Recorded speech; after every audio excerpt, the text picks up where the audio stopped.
All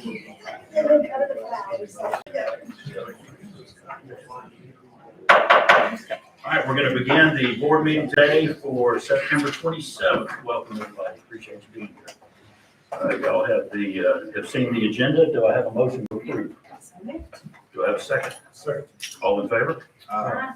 Thank you. You also seen the minutes from the last meeting. Do I have a motion to approve? Do I have a second? Second. All in favor? Thank you. Dr. Freeman. Board members have two recognitions tonight. I want to start with our students. Always the best part of board meetings to get to recognize some of the fantastic work of our students. We have two students here tonight, Jonathan Gidley and Emery Price. You guys are with us?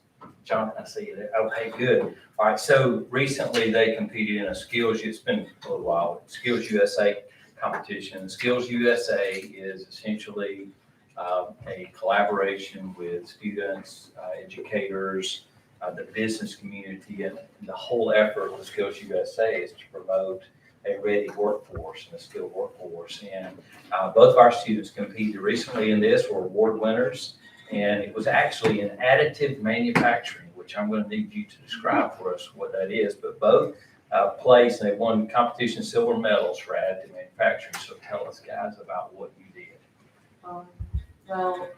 So additive manufacturing is basically making the process of making something efficiently. And so we used a 3D printer to do the tasks that they told us to do. We used a software called Inventor, which is a 3D solid modeling software, where we basically constructed the prompt that they gave us and used that to design it and color it and then bring the functionality to it. And then we sent it off to them for judging, and then they printed it to us. They printed it and then sent it over to us. You were taking Mr. Brooks' class? Yes, Last year. Tell us about the class you were taking. The class, so you start out in intro to drafting, and then you can either take an architecture path or a 3D solid modeling path. And currently we're both in 3D solid modeling 2, which is the second level class. And it's basically doing the same thing that we did for that competition. We do design projects, we do reverse engineering, and we use 3D printers a lot. And the class is a lot of engagement with our students, especially this year, where we've all sort of worked closely together in teams and groups to work more efficiently in these projects. And especially working with Mr. Brooks has been really good. Now, he hasn't been here at the start of this year because he's off on active duty in Germany. But it's been very good working with him. He's been a huge support for both of us. Yeah, that's one of the great reasons I like to see one of our employees go serve the country. So I know you missed it, but glad you were with them last year. So what do you plan to do when you graduate, Emery? I'm planning on going into engineering, most likely. I'm not sure exactly which study, and hopefully I can pair that with 3D solid modeling and make things more efficient. Yeah, Jonathan, how about you? Right now I'm looking at places like Auburn to do stuff like mechanical engineering or industrial design, and really just go into the robotics and automation field preferably. One of the things, Jonathan Emery, that's been important in our last several years of conversations here is to associate the courses you're taking in career tech with college preparation, because there are for many paths that you can go right into employment when you graduate. There are also many ways you can use it to prepare yourself for college, and that's what you're doing. So I really appreciate your great examples to the power of the career technology programs and what it can do. Skills USA is just one example of how the business community, industry community wants to see something like this happen, and they're going to take it and go into college with it. So are you glad you've gone through the program? It's been beneficial to you? Yes, I have. The Skills USA project, it was a lot, and it took up most of our June, but it was definitely worth it, and I would totally do it again. I'm hoping I can do it again this year. It's a lot of fun. This course has definitely been one of the most fun and beneficial, I think, that I've taken at high school so far, because it's definitely branched out and given me a ton of opportunities like this to really delve deep into the workforce early and start to get that information going. That's great. And you're now official ambassadors for this program for students around you. This is outstanding. I appreciate it. You also have some people around you smiling. I can see in their eyes. Please, they are. So I'm assuming they belong to you. Yeah, anything you guys want to add? It was fun to see them work together on this project, and we didn't know what to expect, but they had to not just use technical skills, but creative skills, and I think that was one of the things that set them apart and allowed them to place in this as well. Yeah, and something else sets you apart is you said it took you the whole month of June, and I don't think we were in school in June. You were doing this on your own. That's fantastic. Board members, any comments? I applaud you. I work for a manufacturer, so I understand a lot of what you guys are modeling right now. Between manufacturing and supply chain, the world is in a hurt, so this is perfect time for you. Y'all find the answer and get out there and you'll make a fortune. And get Christmas presents on time. Thank y'all. Congratulations. Thank you.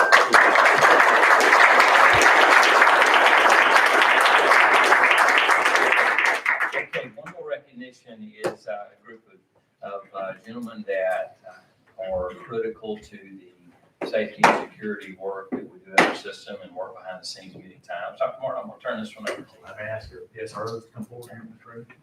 Captain Ware, bring your team up here. Yes. Line in front.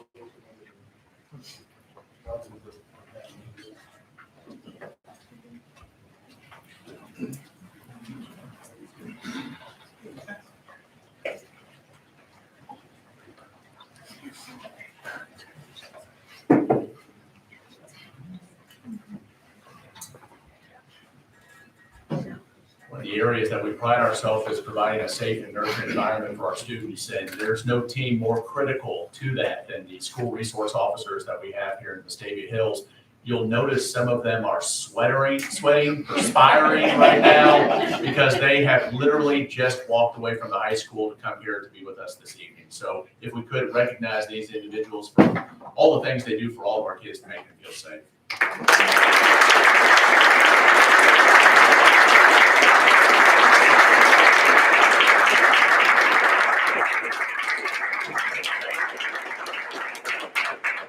I'll introduce them from the end coming forward. We do have a gift for them. I know Whit's getting that now. We have Captain Ware, Shane Ware, down there at the end, and he is actually our individual that coordinates our SROs from City Hall, working with Lieutenant Gaston, who's here in the back. The two of them help to coordinate all of our efforts on behalf of the city. We're very fortunate to have, when you stop and think about this group, very fortunate to have an SRO in every one of our buildings. And for our large buildings, like the high school main campus, as well as Pizzitz Middle School, we have 2 SROs. And so that's a partnership that we're fortunate to have, as I mentioned before, with the city of Vestavia. So Shane Ware holds the responsibility here for working with the SROs and coordinating on behalf of the city. We have Kevin Humphrey. Kevin is one of our 2 SROs at Pizzitz Middle School. We have Chris Gentry. Chris is here at West. So he's responsible for West Elementary School. And Chris, every once in a while, we do pull you over here to the Board of Education, right? So serving double duty. We have Virgil Cannell. Virgil is there at freshman campus, working with our students there. We have Richard Newton. Richard is at Valley Ridge. And Andy Chapman. Andy is at Cahaba Heights Elementary School. Darcy Champion, also one of our SROs over at Pizzitz Middle School, partnering with Kevin Humphrey. We have Grover Burns, and Grover is our newest SRO.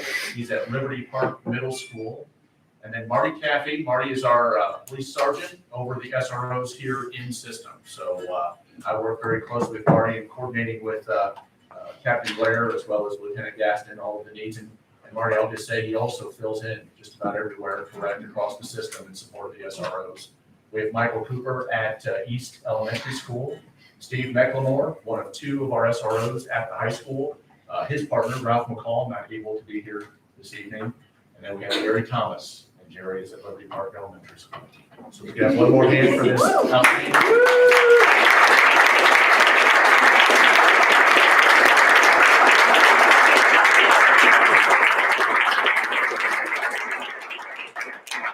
Unfortunately, I think all of them are over 5'5" live, so you cannot see our Board of Education or superintendent, but I would ask Dr. Freeman anything that you all would like to say about this group. No, I'm gonna ask Mr. Bendog to comment, but I do just want to say kiddingly, you think so much of them. What time do you have them up here? We meet 3 times a year at 5:30 a.m. We meet tomorrow at 5:30. Y'all remember that, he brought you up here. He said he was gonna have eggs and bacon for y'all. I don't know if that's good. So, no, I would like to say because, my girls are graduating now, so we were in the system through the entire time. Some of you guys I've known that entire time. Marty, I guess for 20 plus years, because you were always up at the stadium on football Fridays when I was up at the press box. So, always smiling faces. These are the guys that are out there when it's 12 degrees in the morning, trying to get parents in and out of school, when it's 108 degrees, when it's pouring rain. Y'all continue to give them grace, give them a smile. I know you wave at, I always wave, and they're in front of the high school and they're trying to direct traffic. They look at me like, you idiot, I can't. If I wave at you, I'm gonna cause a wreck. So just give them a big smile every time you see them. They're not only there, they're the sentinels for our children, our teachers and personnel, but we also ask other things of them, and we do security checks, we do security audits and security plans, and these guys are vital parts of it. So they do a lot more than really what everybody realizes. So for that, I thank each and every one of you guys. Appreciate it. Board members, we, as you know, in your annual budget, pay for 8 of our officers. Locally, and the city council provides additional 4 for us. We're fortunate to have 12, and that is really unprecedented, I would say. So I appreciate that commitment, and we have outstanding ones. So thank you guys very much. Appreciate it. All right. Thank you.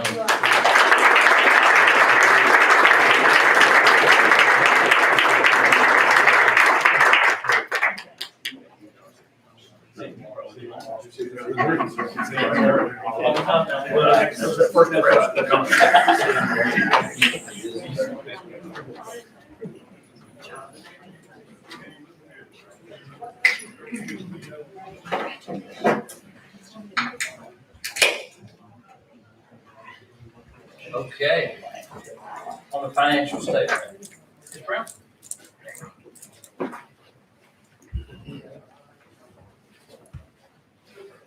Good afternoon, board members. I have provided the August 2021 financial statements and check register for your review. As of August 2021, we have collected 97.7% of our budgeted ad valorem tax revenues compared to 98.4% that we have received at this time last year. Although our collections are a little behind compared to last year, the budget was increased by almost $3 million over last year as well, so the benchmark for comparison is higher. Our total expenditures in the general fund as of August 31 were 94.2% of the budget compared to 95.5% last year. All things being equal, we would be at 91.6% of our budget since we're in the 11th month of our fiscal year. So 94.2% is a good indicator considering some of our large one-time expenditures have already been paid, such as debt service and liability insurance.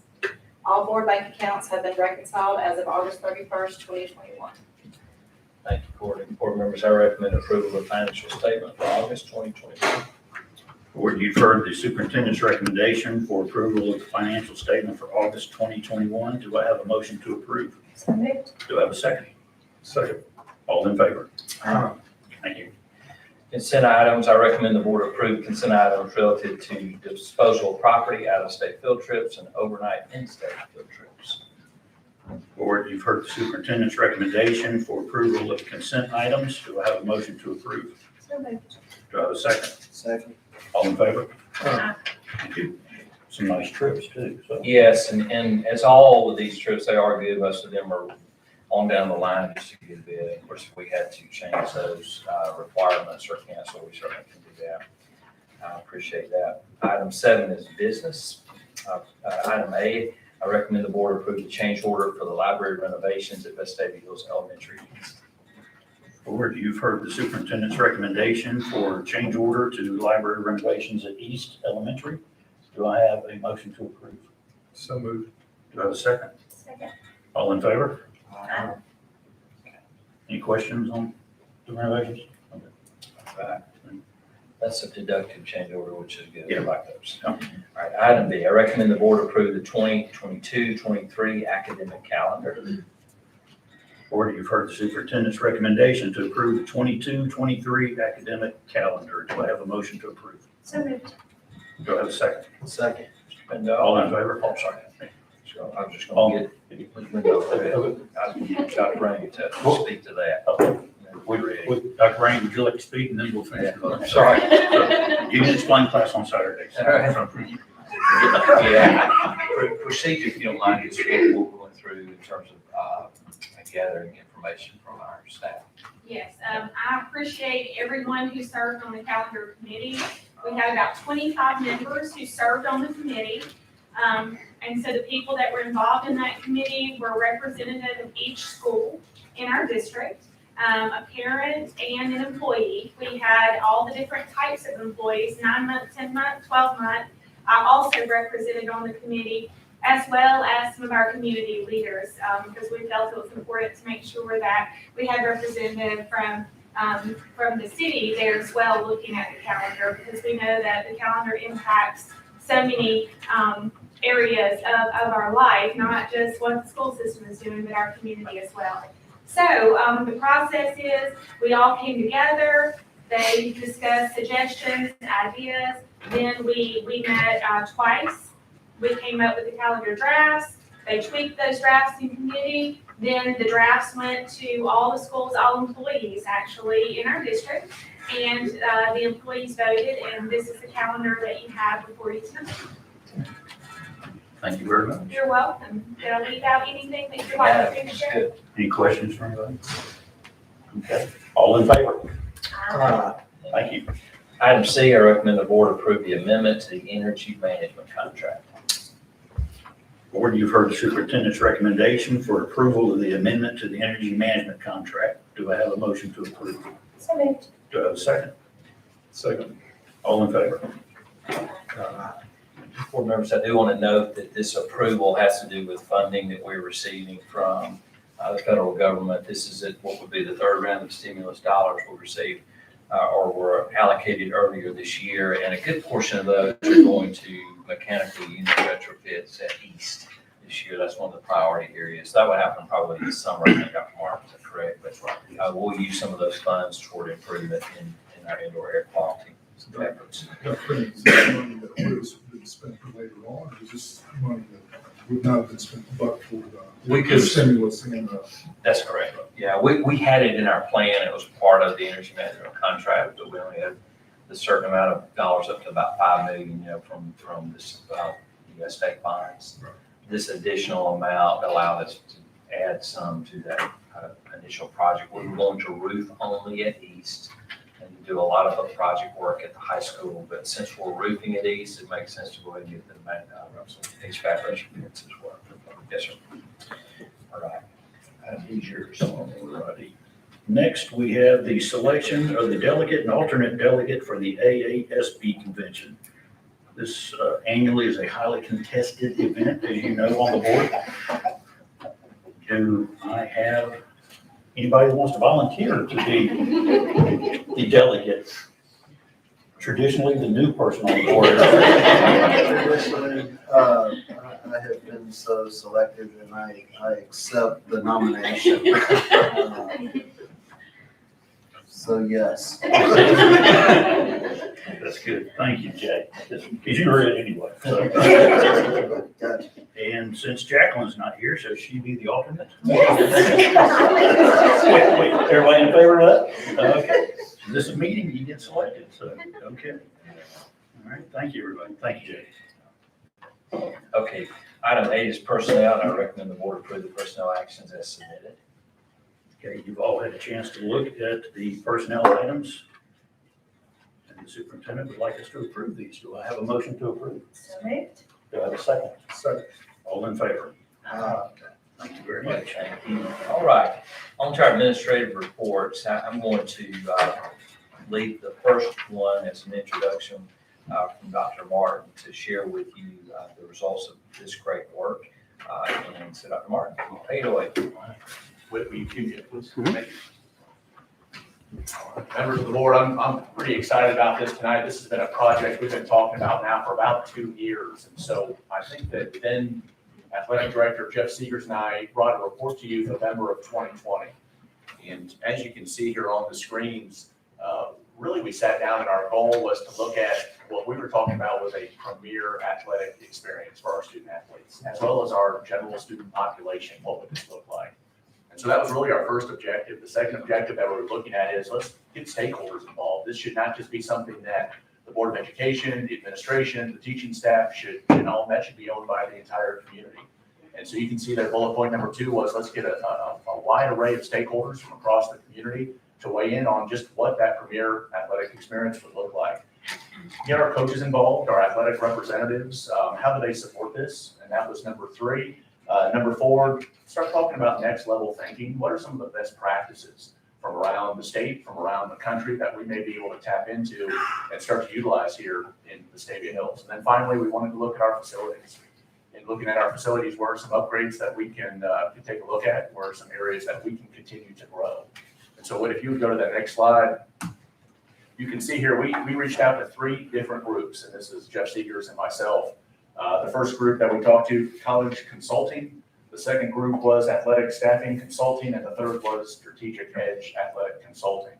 And after those conversations, we felt very comfortable with the 2 ladies that are joining us here this evening to share the product of this work, and that's Nancy Mitchell and Kathy Turpin. And if you go to the next slide there, we feel that their vast experience across both the NCAA, we love the fact that they also have high school teaching experience, so they know what it's like to be here in the K-12 arena. And so they sat down and they're going to take us through what their process was, as well as what the product that you have here in front of you is. So I'd like to introduce Kathy and Nancy at this time. Please.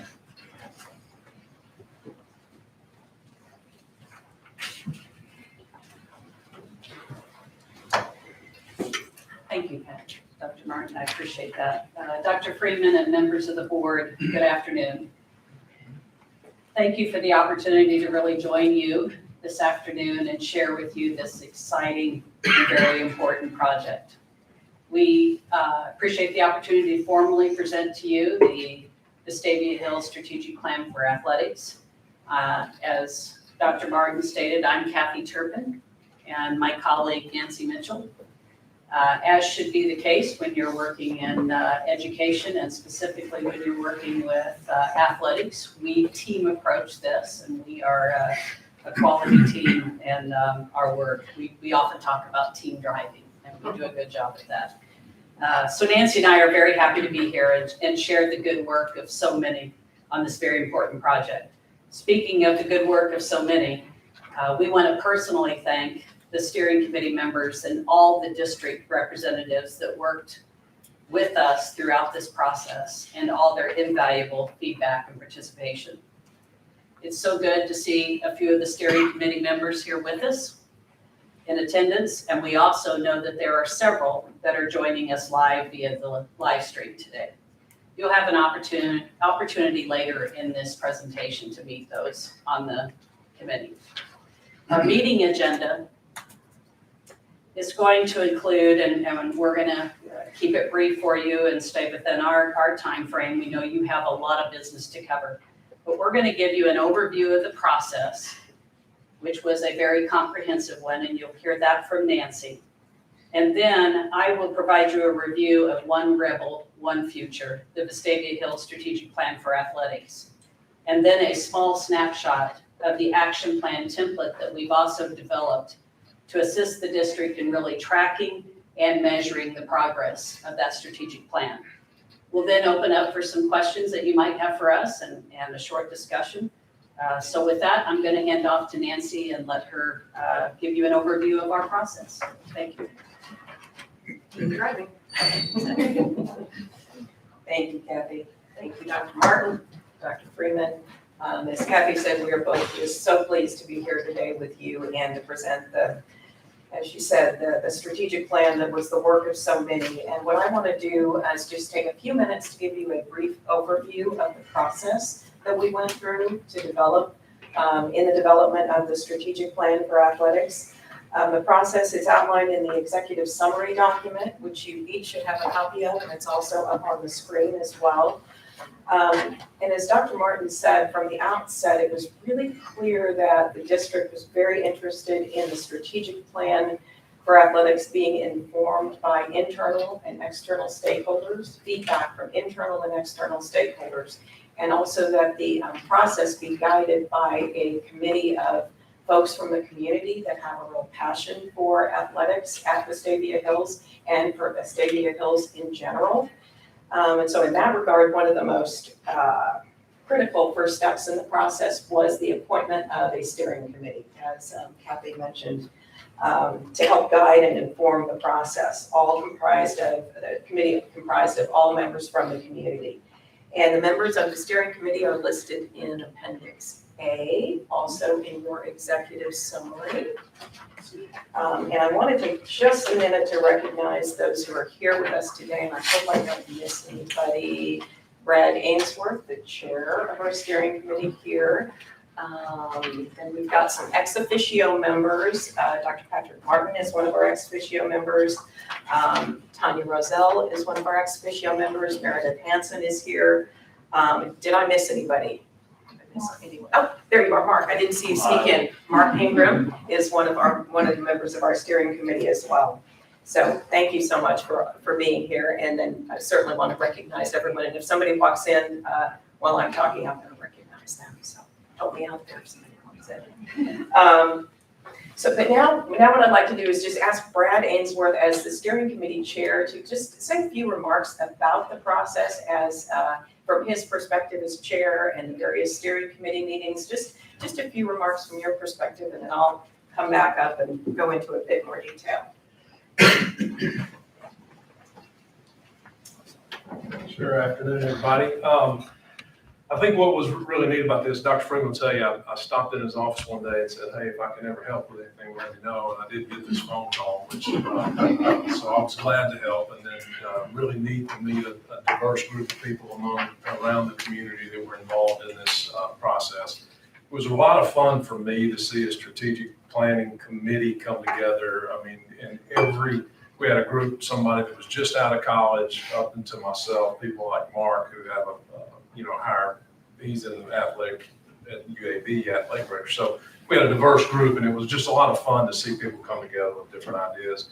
I think the important thing to just kind of give you an easy perspective of how we went about this, our job wasn't to create this. Our job was to help these ladies reach the stakeholders. And who are the stakeholders? And those stakeholders were very diverse. And I think that was important. So we talked to coaches, we talked to teachers, we talked to former players, we talked to players, we talked to parents, we talked to parents who weren't parents of athletics. So, feel really good about the feedback you're getting here. Whether you like this or not, this is what a large percentage of this community who volunteered information developed. So this is ours. And the way we came about that was through a process of interviews in person where we could, and then also electronic surveys. So I'm very pleased with the work. I think it gives us some direction. It was a lot of fun, as I said, to come together as a community. And these ladies, despite COVID being ever present, we were able to plow through and get it done. So thanks for allowing me to serve. And I speak for our team. I think we all met somebody we didn't know, and we learned a lot of things through the process. So thanks.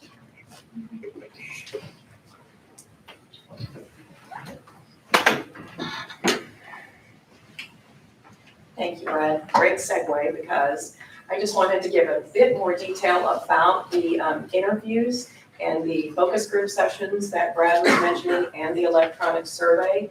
We use several different methodologies when we do strategic planning. And because the feedback from internal and external stakeholders was so important, we developed a series of conducted a series of focus group sessions in March, right? We were here last March in Vestavia, and we interviewed if you go on to the next appendix B, I believe, is the one that talks about the stakeholders. A list of the stakeholders is on the screen and also in Appendix B. And you'll see that we have mixed groups listed and discrete groups listed. And the mixed groups were just that. Those were individuals who represented a variety of roles. We think it's important to get folks together in the same room, hearing the same questions that may have slightly different perspectives and have different roles. So we had those mixed groups. We also had discrete stakeholder groups, which is representatives from just that group. So teachers and staff, if it says teachers and staff, that's the only folks that were in the room. Athletic administrators, just athletic administrators, coaches, et cetera. But you see the full list of the folks that we had focus group sessions with. The majority of those were in person. The former student athletes we did virtually while we were in Vestavia, but we did a group of former student athletes virtually because they were all in college doing what they needed to be doing. So that was a great group, by the way. And we spent approximately 45 minutes with each group asking a series of questions. Some of the questions were very, very general in nature that we asked of more than one group. What makes Vestavia Hills Athletics unique? What does Vestavia Hills Athletics bring to the district and to the community? What does Vestavia Hills Athletics do well? And then we also asked other groups those questions, but in addition to that, some questions specific to their role. So for instance, parents of both current and former student athletes. What has participation in Vestavia Hills Athletics meant to your son or daughter? What does it currently mean to your son and daughter if they were a parent of a current student athlete? We also met with the steering committee while we were here in Vestavia Hills last March, got their feedback. We took a tour of all your athletic facilities. We took a tour of UAB's athletic facilities as well, just to get some additional context. But that was really important for us to get that much needed context for the work moving forward. The other methodology that we use that Brad mentioned is an electronic survey that was developed through SurveyMonkey, and it was disseminated last May to over 2,500 stakeholders, including the stakeholders representing the groups listed on page 2 of your executive summary. So you see that group. And those particular groups, they were chosen to receive the electronic survey because those groups are so large that we didn't feel like we could get a representative enough sample with those in-person focus groups. So we wanted to broaden that audience. So as I said, over 2,500 stakeholders received the electronic survey. And participants were informed that of the confidential nature of the survey and that their responses could only be accessed by Kathy and by me, and that we couldn't even identify individuals. We couldn't connect an individual to a response, but we were the only ones that could actually access the responses. We wanted to make sure folks knew that. 665 stakeholders with a pretty balanced representation across all groups responded to the survey. Survey had 17 questions. It was a mix of both choice, where you had a choice of answers that you could check, if you will, with a box, and then open-ended questions. And the analysis of all those responses was done through SurveyMonkey. It does an analysis of its own to give you charts and how many percentage responded this and that. But we also conducted an in-depth analysis of the open-ended responses. We looked at all of those and really grouped all the common themes that we found. And then we compiled and summarized all of the results from the focus group sessions, from the survey. We reviewed those with the steering committee during a June 30th video conference. Also reviewed with the steering committee at that time potential emphasis areas for the plan, which you see in the plan. Where you see the final group of emphasis areas in the plan. We went through a few iterations. We also talked about potential revisions to the mission statement for athletics, as well as development of a new vision statement, possible revision of the core values for athletics. So we vetted that with the steering committee. And that was all based also on the feedback that we received from all of the stakeholders. So it was, yes, we want your feedback, steering committee, but we need to look at what the feedback is from all of the internal and external stakeholders as well as we come to this. 665 stakeholders on the survey. How many did you talk to, like in person or virtual? In person or virtual, I would say that was probably, gosh, I had that number. I would say if there's that many groups, more than 100, wasn't it, Kathy? Yeah, we had groups that were as large as 15 to 20. Yeah. And speaking of groups, and then as small as 3 or 4. Yeah. And then we had individual interviews as well. So I think when you see those numbers, it was a great group. Yeah, I mean, I'm thinking at least 100, it's probably more than that. That's what I was saying. Somewhere between 100 and 200, I would say, would be my guess, and I should have had that number more firmly planted in my brain, but yeah, that's our best estimation. And then the steering committee, they met again, so the steering committee met several times this summer and early fall to just look through all of the feedback and to begin to refine the emphasis areas for the plan as well as priorities. So they had the June 30th video conference. We met with them again July 29th to look at a revised set of potential emphasis areas and priorities for the plan. In addition, as noted in the executive summary, we wanted to point this out, the district contracted with Gary Brown Communications Consulting to actually do the design work on the plan. So the final version that you have in front of you, the spiral bound version, all of that design was done by Gary Brown Communications Consulting. And then the steering committee's final video conference was August 26th, which is really not that long ago. Goodness, during which time the committee, they reviewed a final draft of the content for the plan and then a couple of samples of what the design might look like, and then weighed in on which design they preferred. Content was the same regardless of the design, but this is the design that the majority of the steering committee members preferred, if you will.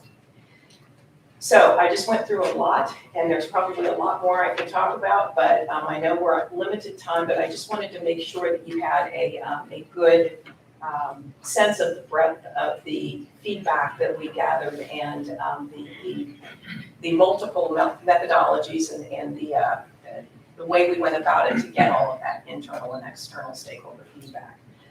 So the result is the strategic plan that you have in front of you.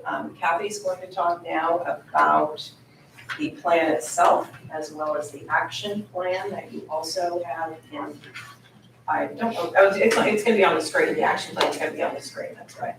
And any more questions about the process, we can do that at the end. Thank you.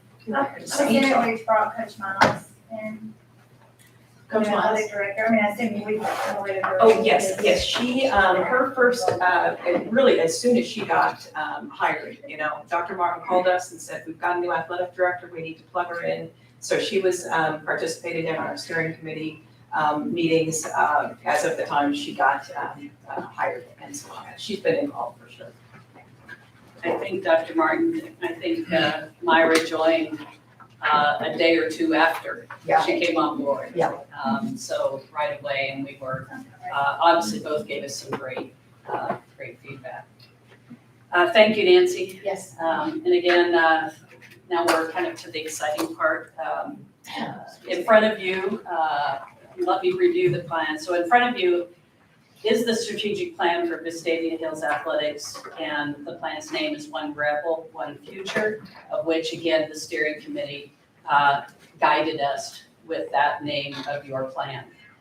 The plan opens up in its first page with a welcome letter, and it's called our Welcome Letter to the Future. It was very clear to Nancy and I, even in the early outset of our work and the comprehensive research of all the documentation, that Vestavia Hills Athletics has a tradition, and with that has action items and areas that they don't want to lose. And when you do strategic planning, it's always important that you identify the areas that the district, in this case, the athletics department, wants to make sure that they don't lose, they do well, and they want to continue to proceed with that. And then in addition to that, what are the things that they aspire to be for their future? So I think when you read the welcome letter, it's upbeat, just as we learned from the entire community, an upbeat community that has many things they're proud of, as well as many things that they yet aspire to be, which is a great combination. The pages that follow after the welcome letter outline the content of the plan and the combined work and support of the community. The work, as I said earlier, began with a comprehensive review of documentation and analyzing all the feedback that Nancy just went through. And that enabled us to craft a newly revised mission statement, vision statement, and core values. And then also your own identifiable taglines. One rebel, one future is one of those, and I'll cover the second one later.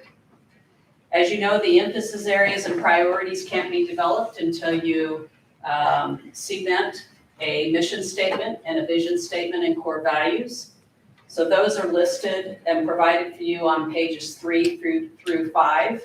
And they include some very intentional language that was important to the steering committee that really would reflect the wide scope of who you are, what you value, and where you're going, which, as we know, that's the mission, that's the vision, and that's your core values. And it was very clear through that. And the language in all 3 of those parts of the plan, as you'll see in pages 3 through 5, will outline those for you.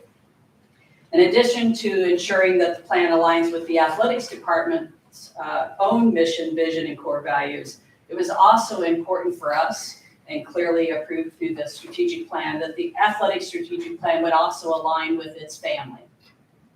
And by family, what we refer that to is, in your case, the Vestavia Hills City School System, as well as the state and national associations to which you are a member. So as you see on pages 6 through 7, you will see that those are outlined, each of those family members, if you will. And then you will also notice throughout the plan that there is an individual page for those emphasis areas that I'm going to talk about later, that also highlights how that emphasis area aligns with its family in all cases. So that's a part of the plan. The structure of the plan will then really outline how you're going to get where you want to go. And so the structure of this plan is 6 emphasis areas. It also has goal statements for each one of them. And then it also shows how that area aligns with the family. And then lastly, provides priorities for each of those emphasis areas. So let's, if we will, take each one of the emphasis areas just briefly, if you will, so that you'll get a feel for the 6 that the steering committee really narrowed down for us, considering all of the vast feedback that we were able to gather. The emphasis areas, please take special note that they are listed in alphabetical order and not by any particular strength of one over the other or importance. They're all important. So they are listed in alphabetical order and they start on page 8 if you're following with me. The first one, academic and athletic excellence, personal development, and well-being of student athlete and students, has 3 emphasis area components, as you heard me define what that is. And then you will also see, if you're looking at that particular emphasis area, you'll see that priority number 1, for example, is to develop consistent academic standards and expectations across all sports. Later, we're going to talk about the action plan. So what you don't see in the document that you have intentionally so will be action items for each priority. We have identified a few of those action items, but not for every single priority. That will be the work of the district and the team, if you will, for the district. Under facilities, which is our second emphasis area, priority number 1, just for example, is to develop a master facilities plan to address the needs. And then there will be action items to determine then what you want to do in order to make that happen. Again, the action items will be defined specifically with measurable outcomes. And I'll go over some of that later as well. Emphasis area 3 is funding and support. And again, priority 1, if you're following along, is developing consistent fundraising guidelines. Number 4, gender equity, diversity, and inclusion. Again, if you're following along, the first priority that's listed there is to review and enhance hiring practices to ensure that you retain and hire and recruit diverse athletics, administrative, and coaching staff.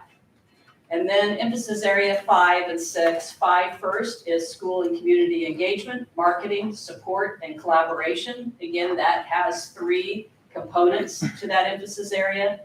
The first one is community engagement and collaborations, as you can see, and the priority that's listed first there is an emphasis, support of, engagement with, and giving back to the community as an important part of your student athletes experience.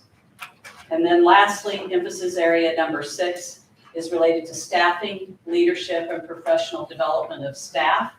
And a first priority listed there is to develop a formal process for search and screen and hire that identifies administrators that are good leaders for the athletic department. And then your back cover has your second tagline, important to the steering committee, to the community. What we heard by all the stakeholders is you play one rebel, you play us all, with the social media taglines also on that back page. So let's move to the action plan I referred to earlier. And Whit will pull this up so you can follow along with me because you don't have a copy of that. The action plan purpose is to accompany, as it says on it, the One Rebel, One Future strategic plan. And it will serve as a roadmap to identify the action items that are important within each of those priorities to make sure that you're able to meet what that goal is for each action item. You will notice when you look at, and let's go ahead and go to the next page. When you look at the action plan, if you can see it from here, it has columns to the right. So first, let's, and I'm having trouble seeing it, so I'm gonna pull my own copy up here. When you look at the action plan, you will see in front of you that it includes an emphasis area. So let's say emphasis area number 1, which is the one that you're seeing in front of you, I believe. Yes. And it is called the Academic and Athletic Excellence, Personal Development and Wellbeing of Student Athletes and Students. And then under that is the emphasis area component. And remember, this particular emphasis area had 3. So this area is covering the academic and athletic excellence. And then you'll see priority number 1, which I highlighted for you early, which is develop consistent academic standards and expectations for all sports. We heard through all our feedback, as well as what we gathered from Brad as the chair and the rest of the committee, some action items. Now, they didn't tell us, here's an action item. They told us what was important to them and things that they want to keep and things they want to make sure that they aspire to be in the future. And so we found those to be action items. We included them then on the action plan. We did not define measurable outcomes for you yet. That's the work of the committee to do that. But we identified and put in the action items as we heard them during all of our work. We know that you'll have more. We also know that the action plan must be nimble and it must allow the department to be able to change it as the challenges change for you and the opportunities change for you. So as you go through each page, and there is a single page for every emphasis area, a priority or priorities. In each case, I think there's more than one. And then action items listed where those were heard by those that we gathered the information. As is the case with all strategic plans, and as I said earlier to you, this is a living document. We have reviewed that with Myra and also with the steering committee. The information that there is requiring that the committee, or requiring that the department takes an intentional review of the plan, and it will be critical for them to do so in order to measure their success. The columns will ensure that they do that. So they will assign a person that is responsible. They will also identify the physical or resource implications for that particular priority. And they will also set a deadline for when that should be completed. And then there is a column for status updates. So as things change, we will report, and I'm saying we, the district and the athletic department, will report the status of that particular priority. From there, I think I'll ask Dr. Martin, if he would like to just say a few words about how you would right now initially see the implementation of the plan. Would you like to give a couple of thoughts? Sure. And I'll just mention that Coach Miles apologizes for not being here today, but she has a copy of this and we've had a chance to visit around it. What I love about this is we see the product of the conversations that took place, but this is the living, breathing piece of this process. And this is where Coach Miles and her team will sit down and begin to have conversations around what those next steps are. I also love the fact that it's comprehensive.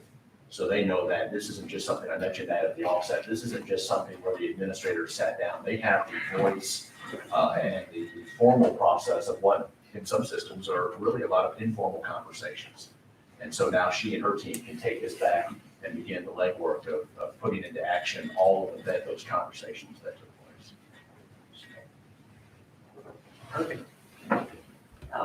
We are excited that you're excited, because what we always want to make sure that we do is to provide a strategic, assist you with developing a strategic plan that you will in fact be successful in implementing, and in fact is going to represent the needs and the wants of your, in this case, athletic department. So with that, I know we're right in our 30 minutes, which is good, but we're going to open up for any questions that the board might have for us. Nancy and I are willing to take any questions of anything that we might not have reviewed for you that you would want to know. To back up a little bit, could you give the high-level overview of sort of the culmination of your talks with the community of what is the community or the stakeholders view that we're doing well, where can we improve? I'm sure it's outlined in the action plan, which I'm sorry, I can't read. It's far back. But just a general overview. I know it shapes this document, but what did you hear? That's great. I'll go ahead, Nancy. Well, That we saw reoccurring themes. yes. And the reoccurring themes are, as they always should be, your emphasis areas. So that first, you're right, it's kind of outlined within the plan, and then the details of that are within the priorities and then the action items. Yeah, but absolutely, Kathy. And what we heard was those consistent themes were, in terms of if you want to talk about some challenges, we heard probably from every group, facilities is a challenge. That's an issue that we need to deal with. In terms of what you do well, academics is first. It brings the community together. It's a rallying point for the community and for the district. Tradition is very important. And I will say though that, and I think this is important for y'all to hear, that tradition comes with, tradition's great, but sometimes, and we heard this from folks, sometimes it causes you to be, sort of stagnant and you are just looking at tradition and not moving forward. So there was also a desire to move forward, be innovative, be proactive, use innovative metrics and different things in your facilities and your equipment that you're using. Does that help you? Yeah. That's a lot I'll of give you a work. couple more general. Thank you, Brett. I think I was frankly a little surprised at how proud everyone was of Vestavia. I think it's a proud group. I think a lot, communication down through elementary was important, and coordination. One of the things that was really important was multi-sport athletes and how do we facilitate that, and that needed to really start at the youth sports level.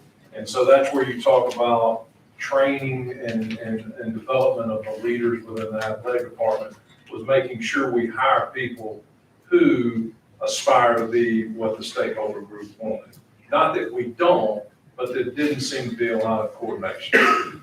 Those were the things that stuck out to me. That's exactly right, that coordination and then coordination with Parks and Rec and youth Right, sports. because this is not a high school or middle school plan, right? This is a full district plan, which means you start with when you get the kid at kindergarten, which is through rec sports. And for instance, if we're interested, if the stakeholders have determined that they want multi-sport athletes, we don't need to hire people into the system who don't support that. And so those kind of things are, everyone wanted to make sure we knew what we wanted to be. And I would be, I think, remiss if I didn't tell you, as you look at the priorities, you're gonna see each one of the Yes. items you've heard here. They were priorities, they were loud and strong, and I have to say something on behalf of the committee, because when we presented a draft of the strategic plan with some pictures, it was even highlighted that what we love in this strategic plan is that there's an emphasis on the middle school and below and above, and we see that through the pictures. In fact, we want more. Can you ask your design person to put in more? And then also we see the band, a picture of that, and that mentioned, and so they love the fact that there was that real community within the strategic plan and working together for that. Nancy, Kathy, can I just real quick, Yes. you had asked us to tug your arm if another Yes, one of our Dr. students. Roller? Yes, our Assistant State Superintendent, Dr. Roller, Hello, has Dr. joined Roller. us, yes, so just speaks to the high caliber, you know, you'll be athletic director, Mark Ingram's here, and then Brad is here, so just a pretty high power group. Thank you so much for recognizing. Thank you, Dr. Roller. Appreciate you coming. Some great feedback and a lot of the work that has been done on behalf of the entire committee, but Yeah. certainly those here, we really thank. The engagement of the steering committee and the feedback and the comments were just absolutely invaluable. In addition to the feedback that we got from the focus group sessions, but it came together very nicely. So, I'm trying to envision what's, not only what, you know, I guess what's possible, you know, Mark Ingram's here, and he's got a new stadium opening up this Saturday. And I think a lot of people said 10 years ago that was not going to happen. So obviously there's folks who have vision and can see what's possible. What can we look at to kind of say, what can this stadium be? I mean, was it just local schools? Was it schools around the country? Y'all got a national presence. I mean, what went into, as we're vision casting, what is possible for Vestavia athletics to do? Yeah, it's a great question, and the one priority that I mentioned for you is to, you know, do a feasibility study on what the facility needs are. And when you do the feasibility study, then you're going to come up with things that the Vestavia Hills will say, we can't do that in 3 years. We might not be able to do that in 5 years, but that is in our 10-year plan or whatever that is, as you know that you do. But others will say, this is a priority and we need to start working on that now. And then there's another emphasis area that is funding and fundraising and support. That's going to be important. And as you know, every one of the emphasis areas have a connection to the other. And in fact, some of the priorities could have gone underneath one of the others. So we are unable really to answer the questions of what you decide you're going to do, but it was clear that you have facility needs and there are a lot of them. So now it's the district's job to say, what are our priorities? Once we confirm that this is what we need, what are those priorities? Because we've listed to you and given to the committee, and the committee is now giving on what we heard as what this athletic department wants. and I would also say that when you look at, and one of the priorities is to develop a master facilities plan, yeah. So whoever and I would assume you would bring somebody in to help do that. I think I would ask those kinds of questions. What do we look at? I mean, just off the top of my head, I would look at everything you can, national, regional, local. But I would encourage you to ask those questions of whoever it is that's going to assist you. If you do go outside for that, whoever it is that's going to assist you, so you make sure you get what you need out of that facilities plan. Does that help? Scott, I'll add to it. I think one thing that was important is what we didn't want to become. Sure. Which was a win at all costs. But what we did think is based just purely on the scale of the school district, we should be competing for championships in every sport consistently. And so I think that the committee felt that was something we should aspire to without doing it at all costs. And that obviously impacts facilities, because then they're gonna go, okay, what do we need to become more competitive at that level? And in some, the answer is, we need a better weight room. You know, we need a better competitive facility or practice facility, or we need a safer facility because we got multiple teams practicing at the same time on one of those. I mean, those are some of the things we've heard. So you'll have a lot to make decisions on. So what are the next steps that we're at, Dr. Martin? So now we have a vision and emphasis points and priorities. Where do we take this plan to further home the action points and the stewardship of those? I think we have the communities on the document. You'll notice there was like a 1, 2 identified by the committees, but then there's also blank 3, 4, 5. So it's really Myra sitting down with her team and having those conversations about, all right, let's identify in-house where those areas are, and then we start going out the rest of the form and say, this is the timeline we'd like to see. These are the resources we want to put behind it. What does that look like? But I also think there are some conversations. One of the areas that I know that we talked about was that clear articulation between our youth sports, which are very strong, and our middle school through high school sports, because there need to be conversations that take place. I mean, here we have had these individuals that have been coaching these youngsters 3rd, 4th, 5th, 6th grade, and then all of a sudden, is there conversation happening between 7th grade coaches and those coaches that have had those students for the last 4? Those are the conversations that we can start to have and see how that all begins to align with what this vision entails, if that makes sense. One So thing that's I'd just- like to see you add to your sheet is what's your measure of success, right? So you have an action item and you have a responsible person and you have status, but how do you measure that you've hit success, right? I mean, facilities is easy, you build something, but when you talk about, academic development or maintaining this, I'd like to see you add some type of, and this is how we measure it. Very similar to the strategic plan. Yes. And another column could be added. It was certainly something that was recommended by the committee to make sure.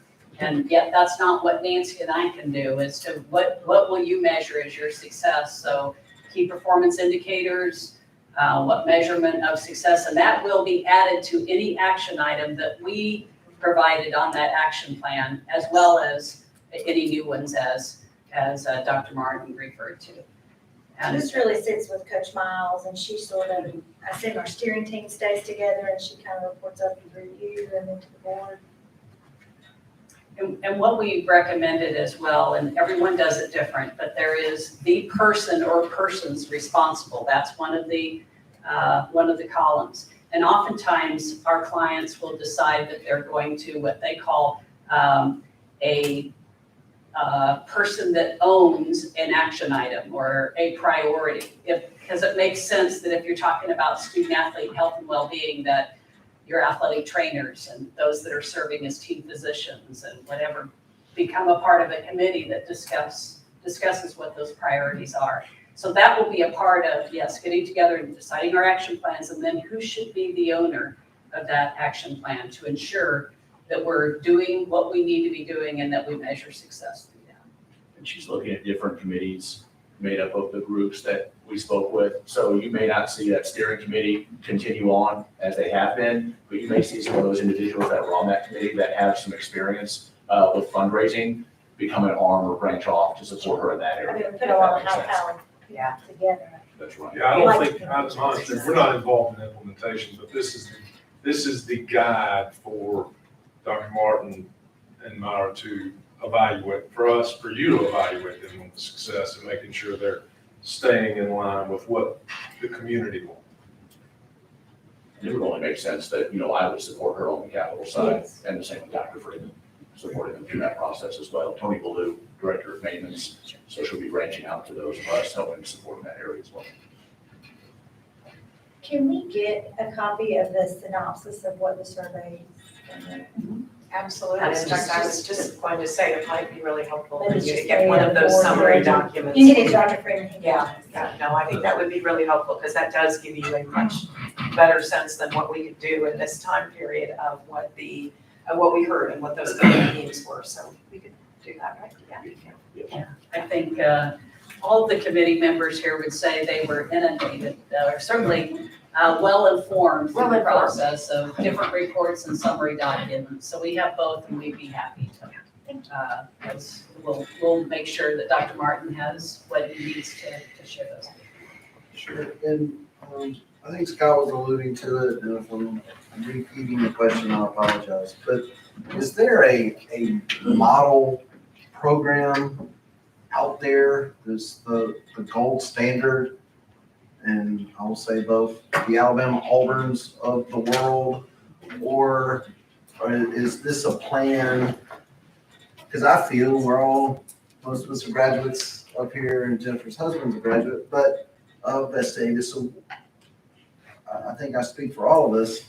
We feel we are the gold standard. We have been, and so to take this to a continuation in the future, is there a model program that was looked at to say that is it, or let's say you're the gold standard, we want to make sure you're the gold standard in the future? That's a really good question. I've got You got me to go, but one I've got a of the couple thoughts. items that we also heard, and Brad, feel free, or any of the committee members to add, but is that the Vestavia Hills wanted to make sure they weren't trying to be somebody else. That's They right. were, we are who we are, and we're proud of that. You've heard that several times. And in that, what I would believe, and we don't put that in what we develop, because that's a decision that you will make as you fill out your strategic plan. But what I believe that what you will see started in all the details is that you are, you know, such and such school district has this wonderful, and then fill in the blank, whether it's a gym, whether it's a field, whether it's, you know, staffing and development, whether it's a gender equity plan that looks good, whatever that is. And we want to work to get something similar to that, right? But then when it became facilities, they were talking about somebody else. And so there's no one model program that I heard anybody say, we're gonna be just like that. In fact, they said different than that. We're not gonna be what, you know, exactly somebody else, but we know that there are other school districts out there that have some things that we would like to more look like. And so you'll just see pieces of that. You'll define that. I think you will define that. Yeah, I mean, I think from a facility standpoint, it's pretty obvious who we're behind. It would be very easy to find the model that we want to follow, and I'm sure you will as you go through that process. But Jay, to say there was one standard we were looking to, no. We were trying to develop our own and trying to make sure that we maintain tradition and the integrity of the community, however, elevating the competitiveness at the same time. There were so many items that we heard that you could just do better because you're so strong and you're just not utilizing all the resources that you have. And one was that youth program, because the talent is all there. And as we met with parents and student athletes, it was as if when I was in third grade, you know, or when my son or daughter's in third grade, by fourth grade, we decided that we were going to quit that sport because didn't think that we were competitive enough, or we don't know what we need to do in order to be ready for this. And it was just, let's get a collaboration going, let's get conversation going about how you can increase the strength that you have here and make sure that you're building on that strength and taking advantage of it once they get high school age, instead of losing it down here. So. Do you work with many high schools? Have you worked with many high schools? I've worked with high schools myself, but not, this is our first strategic plan for a high school district. Yeah. We've done a lot of strategic planning, and I want to tell you that every one of them is different. Even if you take two colleges that are almost exactly alike, they'll still be very different. And we value that, and we come in, and there's not a template for every school that we use. And so the process that we go through, which is comprehensive, but it's comprehensive in the nature that the school has in front of them. So it really isn't different from what we believe the process is if you follow, because it's comprehensive and unique for every school. It's an impressive report. Thank you. Very well put together. Thank you. Thank And- you. and- Thank you to the steering team. To the steering committee, I mean, thank y'all. I mean, Vestavia, we're blessed with a great parent group and volunteers. I mean, who knew, you know, not many people knew we had a AD of a major university sitting within the realm of Vestavia. And thank you, not that you don't have anything else to do, but thank you for your time too. But seriously, I mean, everything the city does relies on parents and volunteers and kids and everything. So we greatly appreciate y'all. And I do want to mention, because I'm sure I will receive at least one email, this athletics that was presented today is one piece of a pie that has several pieces. So when this gentleman came to Vestavia, his wheels were already turning, hit the ground running. we're looking at facilities, we're looking at academics, we're looking at arts, we're looking at athletics. So if somebody's out there and they're thinking, well, my kid is not in athletics, what are they doing? There's all kinds of things happening, and I think you can tell right now, there's a lot going on behind the scenes that you just don't realize is going on for the future of the Vestavia school system. So I applaud the volunteers and Dr. Freeman and his team for everything. And thank all of you for giving us the opportunity to work with you and in the community of Vestavia Hills. It was a very fun project. It was fun, it was a pleasure, yeah, we loved it, so thank you so much. I appreciate you setting the bar high, steering committee, for taking us, as I've said to our leadership team, there's always room for growth, no matter how good something can be or how great something can be. So I appreciate you pushing us, steering committee, I appreciate you doing the same thing and telling us we're good, but we will be better. And so here's how we get here. So thank you for that. Great leadership, excellent product. Thanks so much. Thank you. Thank you. All right. Very good. Good product to work with. Yeah, so you'll be hearing, of course, from Coach Miles. You hear from her usually in June, or the athletic director. That can be before if you'd like. If you wish to get more of a status update, we can do that. But Steve, thank you as well for alluding to arts and academics. We will in our upcoming board meetings this year be talking more arts. You'll hear more about that, facilities as well. So thank you for alluding to it. All right. I'll move to our next report. It's just an update for you. What I want to speak to specifically tonight is health and wellness and the plan that we've had in place since the beginning of school. Data dashboard is going to go live. It will be after this meeting, but I wanted to have some conversation today before we did that, and before I send out my weekly update. But just in summary for you, this past week looks very good. It's the best we've looked in our system since we began the year, and that is indicative of a lot of things. I think particularly our following the community spread with COVID and what's been happening with those numbers are indicative of what's happening in our system. But we posted on Friday 16 students that were home for a positive COVID diagnosis and 23 at home for a close contact. And that represents 0.56% of our system. That's our lowest points this year. Last week, we were made aware of 11 new students. Amongst that 16 that were home, 11 new students were identified with having a COVID positive, and that's also a low number for this year, and that's good information. I would tell you that the numbers you'll see on the data dashboard will show you that there are 4 schools that didn't report any new. There were the remaining 4. There were 4 schools that reported 1. And there was 1 school that reported 7.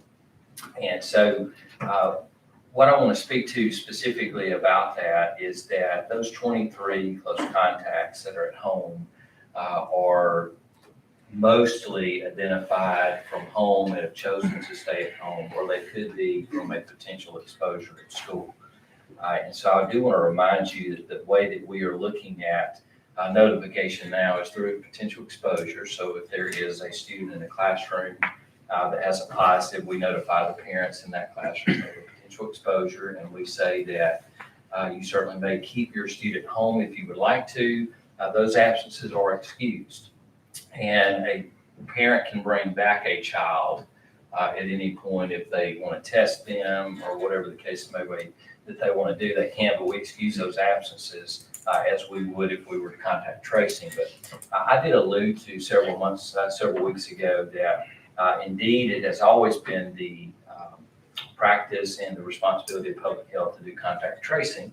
And so when we identified prior to requiring masks students to send home, we did that through a close contact process. And I do want to remind you that one of the important things that I looked at with that process is what its effectiveness is in a lot of different ways. But up until this past Friday, we have sent 692 students home, either for close contact or potential exposure.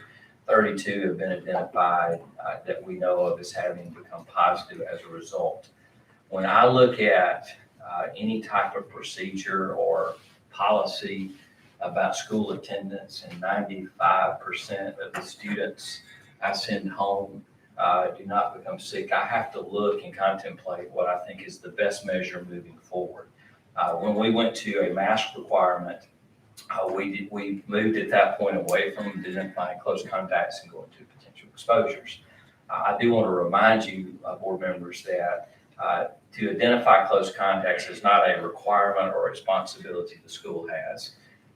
What we do with potential exposures now is that we let parents know in the classroom, as I said. But specifically, when we are looking at any particular cases where there might be more than one student in a class or a number of students beyond that, our nurses stay in close contact with our representatives from the Department of Public Health, because what we're trying to do is to give parents the best information. So if there are additional measures we have to take in a classroom in terms of contacting parents or doing something to the setup in the room, we do that, but we work in consultation with ADPH. So I do want to make an assurance in this, because there have been questions asked about our close contact identification versus potential exposure. I do want to point out that our healthcare team of 12 nurses do a fantastic job of making sure our students are safe. And we do not make arbitrary decisions, and we have not taken a step back from doing what I think is best, what they think is best, to make sure our students are safe. And so if we have conditions where we know we need to do something or notify differently, we do that. But that is the state of the way things are at this point. So any questions on the data piece? You have that, but we're going to post it in just a little bit, but I do want to see if there are other questions. I mean, I know many of our local schools post their positive numbers. Can you speak to how our percent positive is looked from the start of school through now compared to our local Jefferson County schools? Yes, good question. One of the ways that the community or the public in general can view positives is to look at ADPH's school dashboard. And of course, that posts for students and staff. It doesn't disaggregate that. The one fallacy for you to make comparisons with other schools with the ADPH dashboard is there is not a listing of how many kids are in each of those schools. So you don't know by percentage what you're looking at. But on the whole, as you look across our school systems in our area that have masked or not masked, what you would find in positives is generally about the same pattern. In some cases, there are school systems that have masked the whole year whose positive rates have been higher than our schools. In some cases, it's a little bit lower, generally speaking. So one of the common things it has done in all of our systems is, as the community rate in Jefferson County has decreased significantly, and it has the last several weeks, so have those in our school system. I think I pointed out last week, this was the week of August 23rd, that the highest number of positives were reported in our system, as they were in Jefferson County. And from that point forward, they begin to decrease. And that is a good thing for all of us, of course. So we have followed that trend, and other systems has worked. Any questions? Okay, a couple things I want to just make you aware of we've been looking at for some time, because one of the commitments that I try to make each week in our update is that we're looking for other ways that we can enhance and improve, modify our health and wellness plan. There are two things that I want to solicit an interest from the parents and just get an idea of what participation might look like. UAB has a voluntary testing program for students and staff. And it is a program that can be done weekly. And it's for students or staff that are asymptomatic, meaning, of course, that they're not showing symptoms, and they can be a part of what is called sentinel testing, which they would sign up and do that one time per week. A staff member or student could opt in, opt out at any point. There are certainly large amounts of consent and things that are in place to help for students, for parents to give consent to do that. It is a very rigorous program in terms of preparing for all the things that would make it a safe, secure, private opportunity for students and staff to participate. So the way it would work is UAB would contract with a third-party vendor who would come in once a week and do a test for any student that wanted to be a part of it or staff member. The results of that test are provided, of course, to the school and to a parent. If it's a positive, it's reported to ADPH, and that is a requirement since it's a notifiable disease. And the timeline in terms of when we could do this could be any length of time that we thought it would be. I believe it could be something that would be an additional measure for parents, particularly with concerns. If you got potential exposures and you're part of a sentinel testing program each week, you can test your child. I think there's some advantages to doing that.